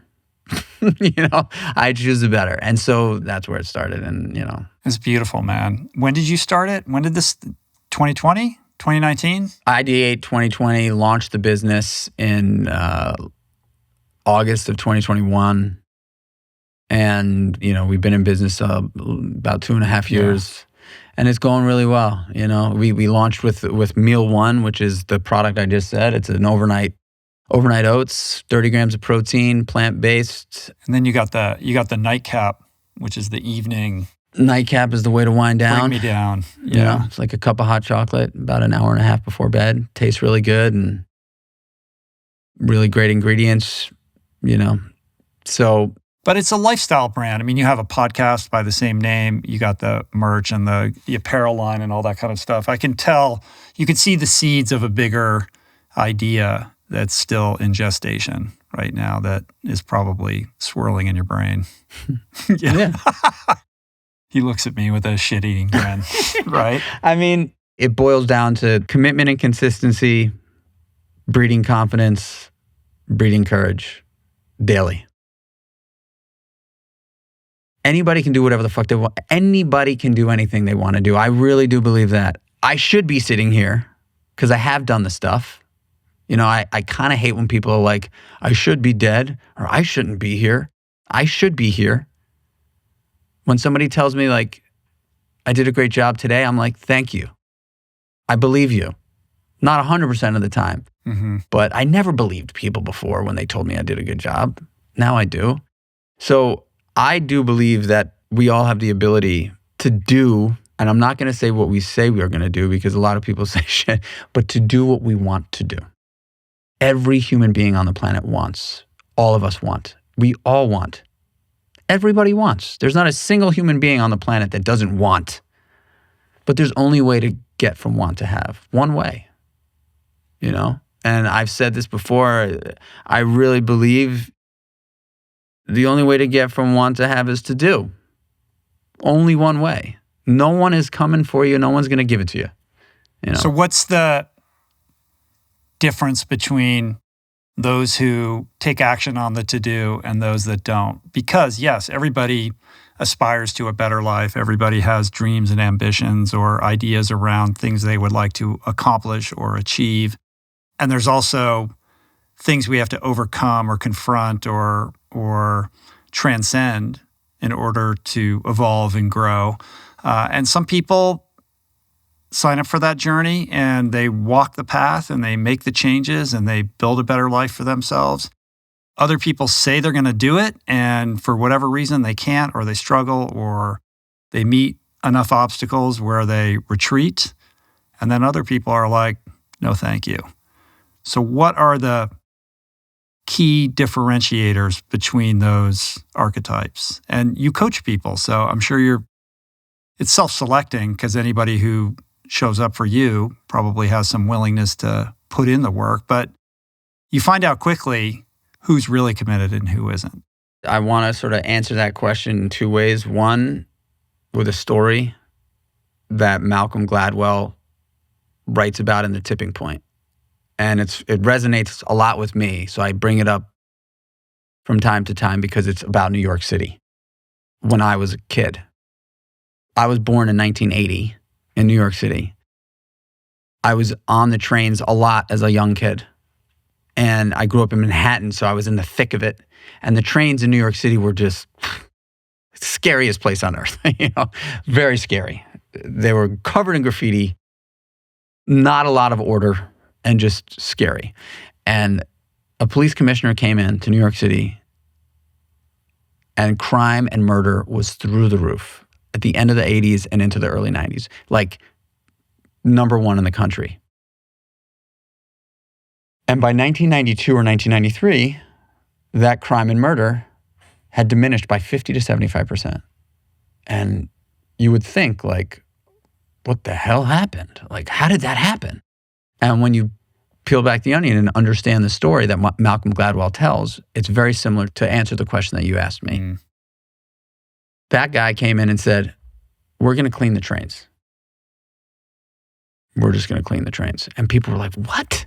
There's people are getting murdered by the hundreds. You're going to clean the trains? And the guy said, yep, we're going to clean the trains. And we're going to make sure that there's no graffiti on the train. And then once we get the trains sorted out, we're going to start arresting people for jumping the turnstiles. And like people were like flabbergasted, like there's a crack epidemic. People are dying. You're going to clean the trains and you're going to arrest fare hoppers. This is what the guy did. And within 2 years, murder rate was down 50%. And so ultimately, it's the small wins. From my experience and from what I've seen and from what I know about myself, the small wins and the commitment to the small wins are the distinguishing element to taking the risk and having the courage to go. And we can all find a way to build small wins into our day, no matter who we are. I mean, it's defined who you are as a human being right now. Yeah. Right? 100%. I also think it speaks to that idea of how you do anything is how you do everything. And if you care enough to strip the graffiti off the trains, that sets in motion like a domino effect. And then now what do we care about? Now what do we care about? If you brush your teeth in the morning, if you wash your face, if you eat your oatmeal, all of those things seemingly in and of themselves feel meaningless, but they're actually the most important things. They begin to paint the picture. Like the Mona Lisa didn't just show up, right? Like how many times was that thing? Yeah, how long did it, it takes time, it takes consistency. Ultimately, that consistency is going to evolve into more and more confidence. And confidence is what breeds courage. And so I think the do part of the want plus do equals have comes with starting your day winning.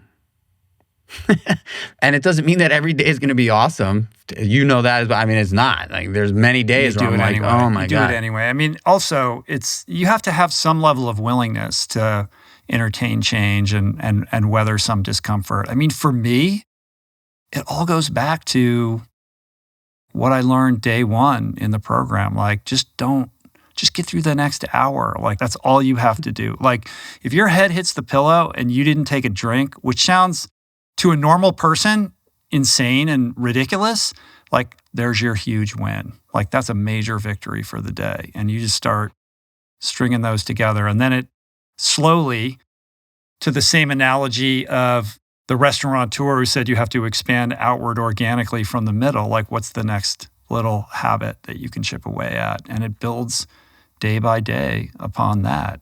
And I think particularly in this internet era of like biohacking and how to expedite a quick result with everything, everyone's looking at these finish lines and thinking about how they can get there quickly. And it's really not about that at all. It's about how are you becoming a better master of yourself in the tiny little things that all of us have to like contend with every single day. It's so hard building a business. Like, it's so hard getting people to believe in something, in an idea that you have. Having the audacity to like come up with an idea and think that you're going to make millions of people want to fucking move for it, you know? Yeah. Like I'm selling oatmeal and I'm telling you, if you eat this every day, you're going to change your life. Yeah, right? Like, that's pretty fucking audacious. Audacious, big time. And not only like saying that, but having people believe in you to give you like hundreds of thousands of millions of dollars to do it, right? Like it's very hard. And I think a mix of my belief in the power greater than myself, looking at my past and understanding that I have been consistent, having an unwavering sense of optimism, and staying humble throughout that process and not giving a fuck about the money. I don't. I've never been motivated by it. And I'm not saying that to wear it like on my sleeve. I'm saying that that's just the truth. Like, I have not been motivated by the money, you know? And I could tell you the last year has been so hard, so hard raising money for this business, for raising money for any business.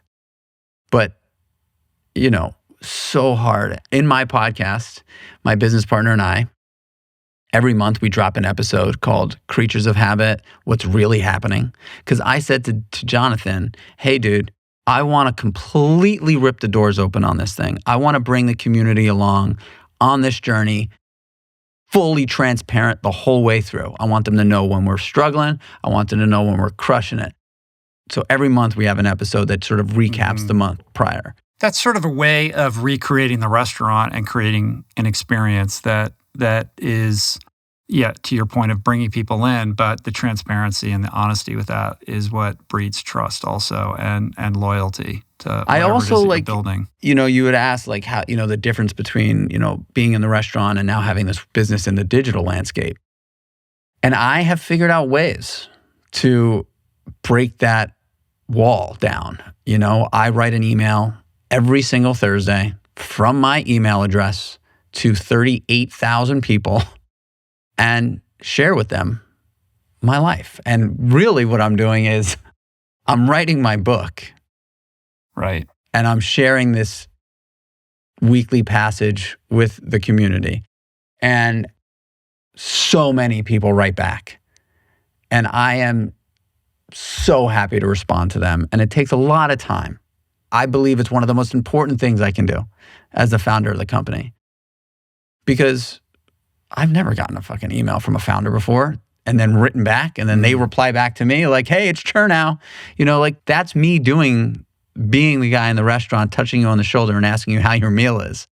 If you've ordered from us over 24 times, Caroline on my team, who's like a godsend, she's been with us from the beginning. She does so much. She'll go in and she'll take down because we have access to people's phone numbers. And so if you have over 24 orders from us, she'll send me a bunch of numbers and I ruck every day from 4 to 5:30, just like what I do. And I have a list of phone numbers and I'll just randomly call someone from the list. And I'm like, hey, it's Chernow. Thank you. I just wanted to say what's up. Thank you. What are we doing good? Like, what are we doing bad? How can I be better? You know, thank you. And like that little touch, you know. So I'm figuring out ways to really sort of just like blur the line of digital and being able to like touch people, you know. You got to tell me about the breath work and the healing with your dad. So I was at an event that you were at called Running Man. Yeah. I went down there. I got invited to it. I don't know Jesse. I know Devin. I had no idea what to expect. Running has not been a big part of my life like it was in, you know, years past. But I was like, man, I'm getting invited to this thing. I'm going. Fuck it. In the middle of nowhere, Georgia. I was like, all right, this will be cool. Like I'm not a big like event go guy. Like I don't love going. It was kind of explained to me. It was like it's the Burning Man for fitness, and I was like, oh great. In the middle of nowhere, Georgia. Like you mean it? Like it is not close to the Atlanta airport. No. Yeah. This is like.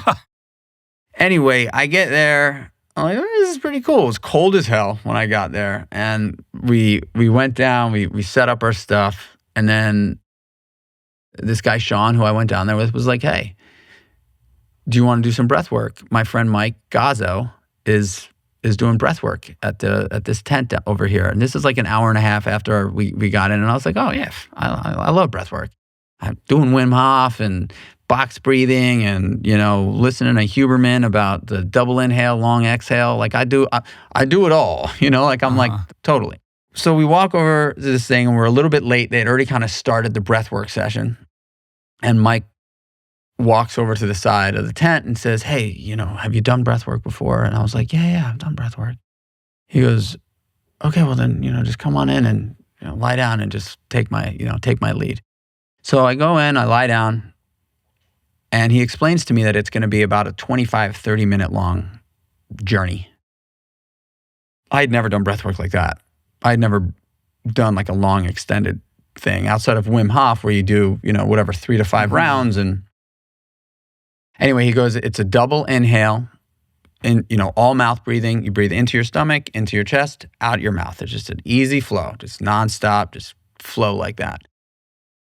So I'm on the ground, I'm doing it. I got an eye mask on, I'm breathing. About 10 minutes in, this physical sensation was overwhelming, scary. My hands started to curl in. My arms started to feel pressure and kind of numb. And my chest started to feel a little like uncomfortable. And I'm like, oh my gosh, I'm having a heart attack. Like, this is not good. I'm having a heart attack. Like, this is fucking scary. And I just kind of like jump up and I'm looking around to see if anybody else is experiencing this, and no one is. He sees me, he beelines over to me, he grabs me and he like rubs my chest and he's like, dude, relax. This is normal. You're having this is a somatic thing. You're having a physical experience. Just do me a favor. Don't look too deep into it. This happens. Just breathe. He goes, do you have family, people that you love, And I was like, yeah, of course. I'm married. I have 2 kids. I love them more than anything on the planet. And he goes, just think about them, and I want you to breathe deeper into it. I'm like, okay. Scared as hell, but I'm like, I'm just going to listen to this guy. I mean, he would tell me if I was dying, Yeah. And so I start breathing deeper into it, and I'm thinking about my wife and kids. And Rich, within 2 minutes, I felt this, again, this is going to sound woo-woo to the person listening that has no experience with this kind of thing. But I felt a sense of love like I had never felt love before. Like I felt so much love from my wife and my kids to me and from me back to them in this breath work. Totally unexpected. I just lost it. The emotional release that I got, but in a happy, joyous way, was beyond anything I can remember to date feeling. It was so potent. Wow. And literally, I'm in this thing and I'm lying down and I'm feeling like almost like I'm floating. And I'm like, oh my God, this is insane. I'm thinking about my wife and children. And I'm like, the love was so real. And the way I can just kind of describe it is like, I kind of felt like somebody had like walked over, like had a big fluffy blanket that they waved over me and just let drop on me. And it just felt so good, this blanket of like love. And even when I say it, it sounds, far out, but it's what I experienced. And it was unbelievable. And I had an outer body experience in that moment. I was just like, oh my God. My body was buzzing. like, like I felt that. And the music stopped and everybody started getting up and I was frozen. I was stuck. My hands were stuck like this. My arms felt super heavy. My mouth was like kind of stuck. You get the tetany where your fingers, yeah. 100%. No one had told me, no one had warned me about that. So it's like it was an aggressive kind of holotropic. It was a holotropic experience that he calls the rebirth breath. Yeah. So finally, I was like, I'd been on the floor for probably about 35 minutes at that point. I felt I was crying. I felt so light. And I like kind of rolled over to my side and was able to like get myself up. And I walked over to him. He knew that I had just like a very intense experience. And he was like, congratulations. And I was like, dude, I'm embarrassed like of how intense that was. I don't know. I don't know what to say. I'm so grateful for that experience. And he was like, you don't have to say much, dude. He just like gave me a big hug and he was like, go enjoy your day. And the rest of that day, man, the sun was shining. I was in the sauna, in the cold plunge, like meeting people. I felt like I was on drugs. Like I did. Yeah. And also I will say that event for me, I didn't see the sign that said, check your asshole at the door, but like there was not a single asshole at that event. Everybody that I met was just cool and down to connect. And I was like, wow, like that. And it could be that I just had that experience and something shifted for me there. Probably a little of both. I mean, talk about culture, like Jesse, I don't know Devin as well, but like Jesse certainly understands how to create a certain kind of culture. And it's not a surprise that everybody there was super high vibe and it was positive. It was just such a great event. Anyway, I went back to breathwork the next day and, Mike said, I don't know if you're going to have the same experience, man. Yeah.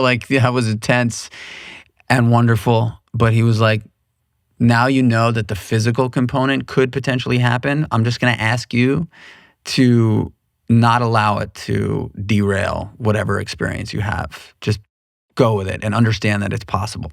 That you were fine yesterday. You didn't die. You're all good. If you have the experience, just blow through it. And within 5 minutes of the breath, I dropped right into that same experience and I felt really emotional. And a mantra showed up in my head and it just said, you got everything you need. You got everything you need. You got everything you need. And for 20 minutes, that was the mantra. I was crying and emotional and I felt this release again. And I was like, oh my gosh, like this is some deep therapy that I've needed. This is finding cracks in my psyche that I've needed to see, I've wanted to see. And so I had that experience again and like I would never imagine myself talking like this about something like that before going through it. I said to Mike after the experience, I was like, dude, we got to, he lives here in LA. I'm actually, funny enough, right after this, I'm going to do breathwork with him and do sauna and cold plunge because he lives 20 minutes away at his house. So we've been meeting every 2 weeks virtually. And the first 2 breathwork sessions that I had were wonderful. The remainder of them were painful, deeply painful. And I don't know why that shift happened, but I think, we set an intention before everyone. And honestly, I didn't think that it was going to work virtually. Like the first time we did it, I set up a yoga mat on the floor of my office. I dimmed the lights and tried to make it as comfortable as possible, like in terms of just like feeling safe and comfortable. But it wasn't like being in person with the music and everything. However, as effective. And the first one that we did virtually was so sad. I felt so sad. He said, let's set an intention. And I said, man, I just want to continue to dig. I want to continue to dig. I want to continue to learn more. Like, this is a powerful practice for me, I think. Let me just, be open to whatever shows up. And as soon as we started going, I kind of went right back into that physical kind of experience. And then I just got really sad, like super duper sad, not feeling happy emotions, like really sad emotions. And the thought that went through my mind was, everything I've done to date is in an effort to get my Father's approval and love. There it is. Everything I've done, from the drugs to the fitness, to the business, to the family, I want my dad to tell me he loves me, and I want a pat on the back from him, no one else. And it sucks because he's fucking dead and I can't have it. And that just crushed me in that moment. Really, really, like I felt my chest sink. And the tears and the emotion that came out of that was just really, really like guttural. That's how I can describe it. I was like, I felt like, oh. Mike saw, I guess, he was like, set your computer up on the side. I want to be able to see you from the side. He obviously saw that I was going through it hard in there. He holds the space. I didn't know what that meant until I started doing breath work.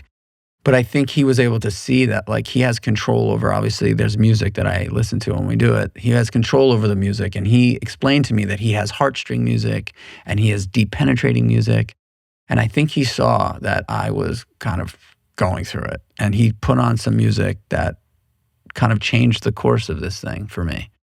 But the vision that I had here was I saw myself breathing, not in my office, but like in somewhere. The vision that I had was of me on the floor breathing.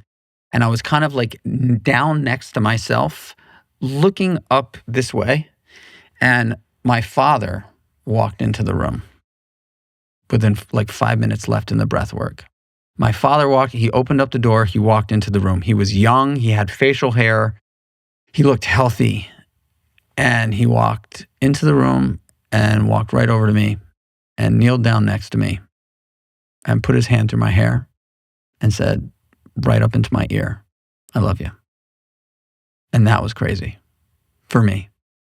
Had he said that to you in real life? Not that I remember.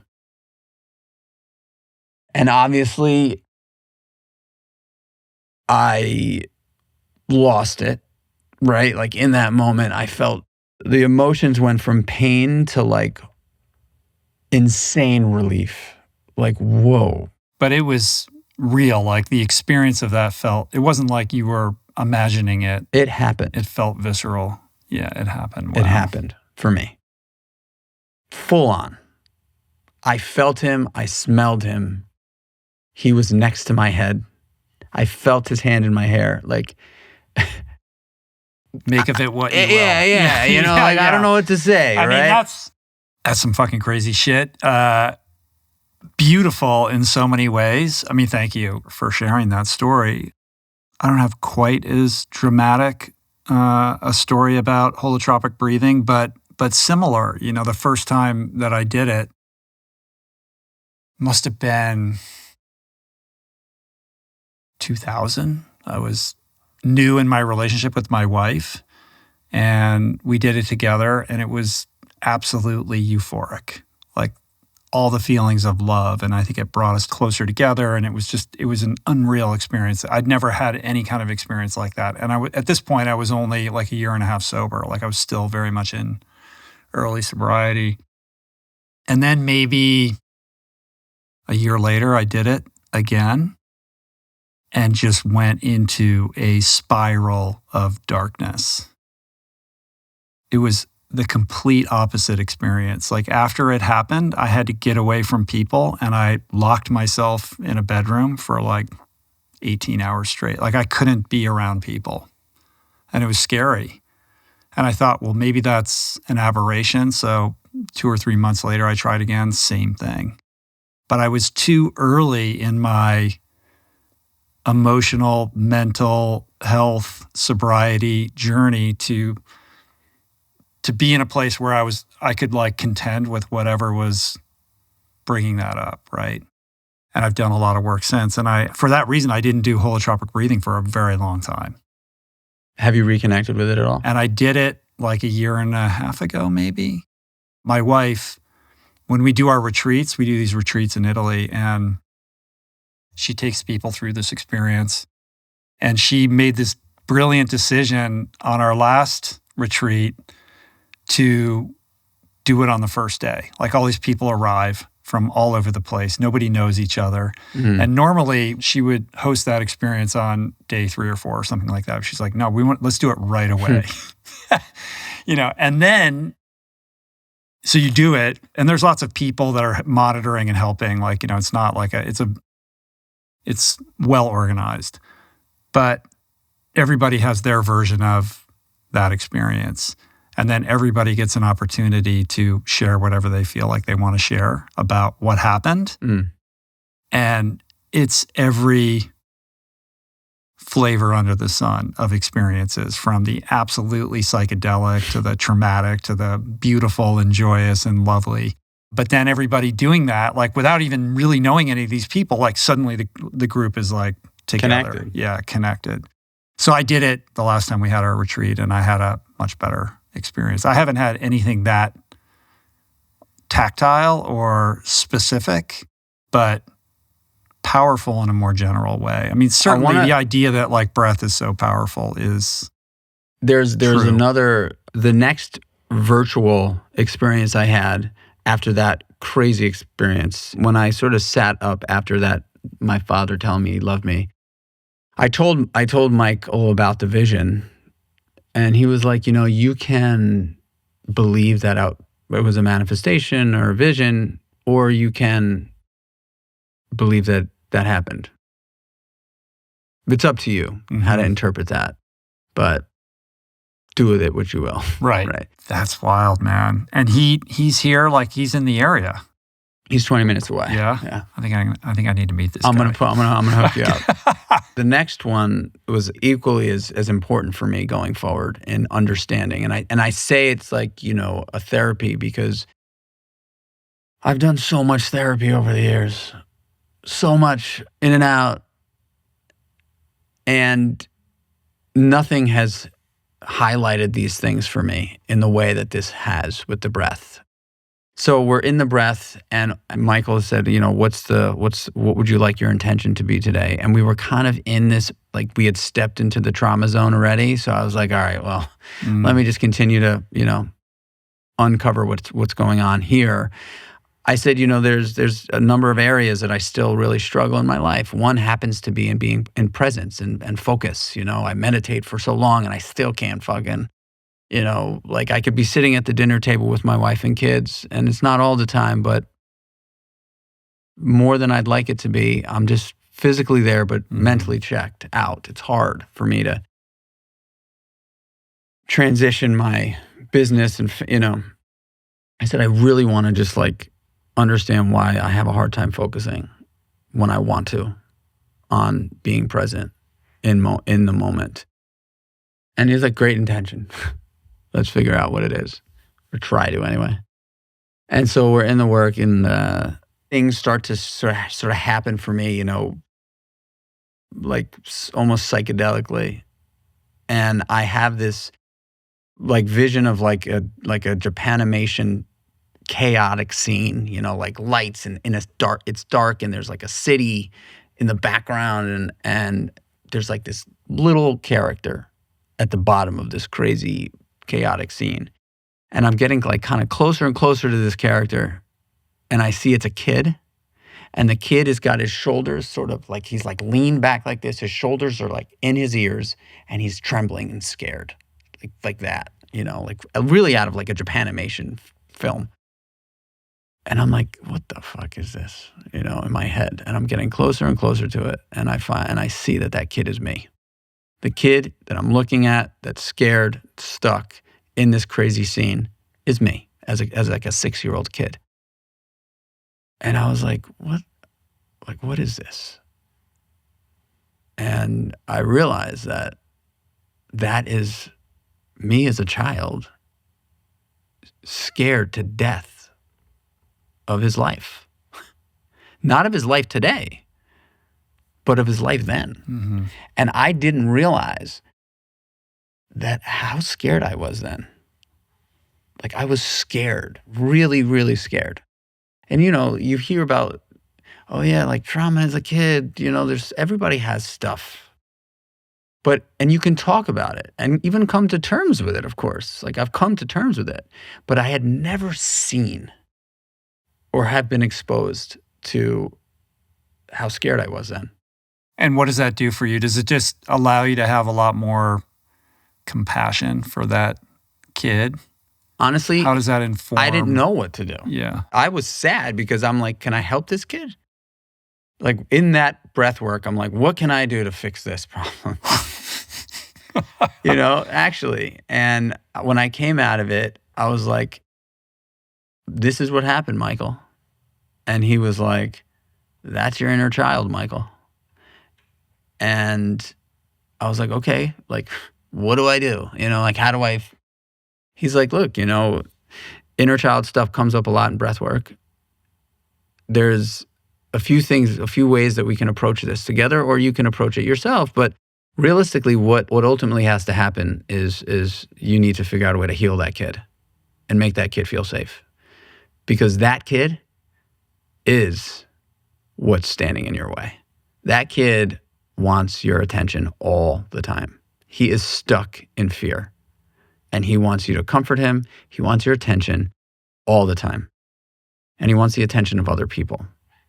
And he doesn't know what that attention's supposed to be like, because the attention that he got from those days was that anger. So, and I'm like listening to this guy tell me this shit. And I'm like, like, between my father, the approval that I want from my father and the love that I want from my father, and now seeing me as this young, scared, terrified kid, he's telling me, you need to start doing things that are going to make that kid happy and make that kid feel safe and comfortable. So I said, well, I've got 2 kids. What if I, like, what would I have wanted as a young kid? Ultimately, my father's love. I would have loved my father to take me out, I don't know, anywhere and hung out with me and like connected with me. And I asked myself an honest question. Do you spend time with your kids alone? And the truth is no. We are a family and we spend a lot of time together, and we go out on, we do, every weekend we're all together all the time. But I don't spend time with my kids alone, one-on-one, bonding with my sons. And so I said in that moment to Mike, my commitment to this process now of understanding that this is something I need to do to fix some, potentially rehabilitate some shit. I'm going to commit to spending alone time with my sons, whether it's one-on-one or whether it's just me and both of them. That's what I'm going to do. Mm-hmm. And that was in the beginning of the year. And then organically, my wife got her real estate license and she started doing real estate upstate where we live. And that requires her to work on the weekends. And so I've been giving my sons. So you're just full dad. Full dad on the weekends. The one-on-one thing is qualitatively different than all the other experiences, though, for sure. And it's hard. It's hard when you have multiple kids, and it's hard when you want to do stuff as a family, to carve out and to do it delicately if you have multiple kids, because that has to be sort of spread out evenly, of course. But it's the most special when you can just get that completely focused one-on-one time. That is the latest and greatest work on Michael. So you're paying it forward in your kids. It's not about looking inward and trying to like heal the inner child as much as it is how you're showing up in the world now to be the dad that you wish that you had, who is meeting the needs that weren't met. My inner child is showing me how to be a better dad. Yeah. Period. And it came through the breath. That's the truth. Yeah, that's the great. You know what I mean? Like, Yeah, like that's wild, man. That's cool. Yeah, that's really cool. So like really that's cool. where I'm at, and we got to end this. We got to wrap it up. But I want to end it with give the person who's out there struggling, who can't see their way forward, who might be in that place that you were in when you came into the program, broken, alone, feeling incapable of being able to put your life on a better trajectory, that sense of powerlessness and the lack of self-esteem. What do you tell that person? Whether it's alcohol and drugs or hardship in life, let's say it's alcohol and drugs. The greatest piece of advice I can give is ask for as much help as humanly possible in life. Don't be ashamed of it. Don't be afraid of it. You absolutely need it. We all do. When I learned that asking for help was like one of the greatest things life has to offer, it became a requirement for me in everything I do. And so if you're struggling and you don't think there's a way out, I'm here to tell you, and I'm sitting across from a guy that can also tell you the same exact thing. There's absolutely a way out, and it begins with asking for help. And there's nothing to be ashamed of. And 9 out of 10 people are not going to do it. Not going to just throw their pride to the side and ask for help. Because no matter what you think or say, no matter how bad the drug and the alcohol has their grips around you, it is not the way to live. I don't care what you say or think. It's just not. My best friend of all time is on Skid Row, has been there for 4 years. And every time I get to talk to him, which is not often, he tells me that he's living a better life. And when he's down and out and in jail or on, knocking on death's door, he calls me crying. There's nothing I can do for him. So if you're listening to this, I'm here to tell you, I promise you that where you and I sit on the other side of, we're the same people, you and I are the same person. We've just given up the shackles of addiction and through alcohol and drugs. And all you got to do is ask for help. That's it. If you're not dealing with alcohol and drugs and you're dealing with life and you feel like you're stuck and you feel lost and you feel directionless, the only piece of advice I can give you is 2 things. 1, ask for help. And 2, find a form of fitness to connect to and make your priority. There's a documentary that Jonah Hill did about his therapist. He was in here last week. Oh, Phil Stutz. So in that documentary, this Dr. Stutz essentially says, when you're lost, anyone, go back to yourself. And that starts with fitness and movement.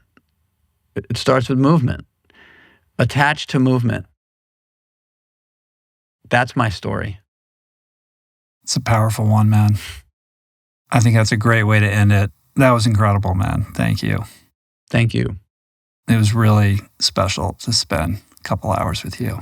It's very moved by your story, and I think your ability to tell it and to offer hope and a lifeline and a sense of possibility for people is a great public service, man. You are a change agent. Thank you, man. Yeah. We didn't even talk about fitness at all. Can you believe that? Yeah, well, we talked a lot about it, but we didn't talk about it. Right. So you're going to have to come back. We'll do a little bit more. Awesome. All right. Thanks, man. I appreciate it very much. Stoked. Cheers. Peace.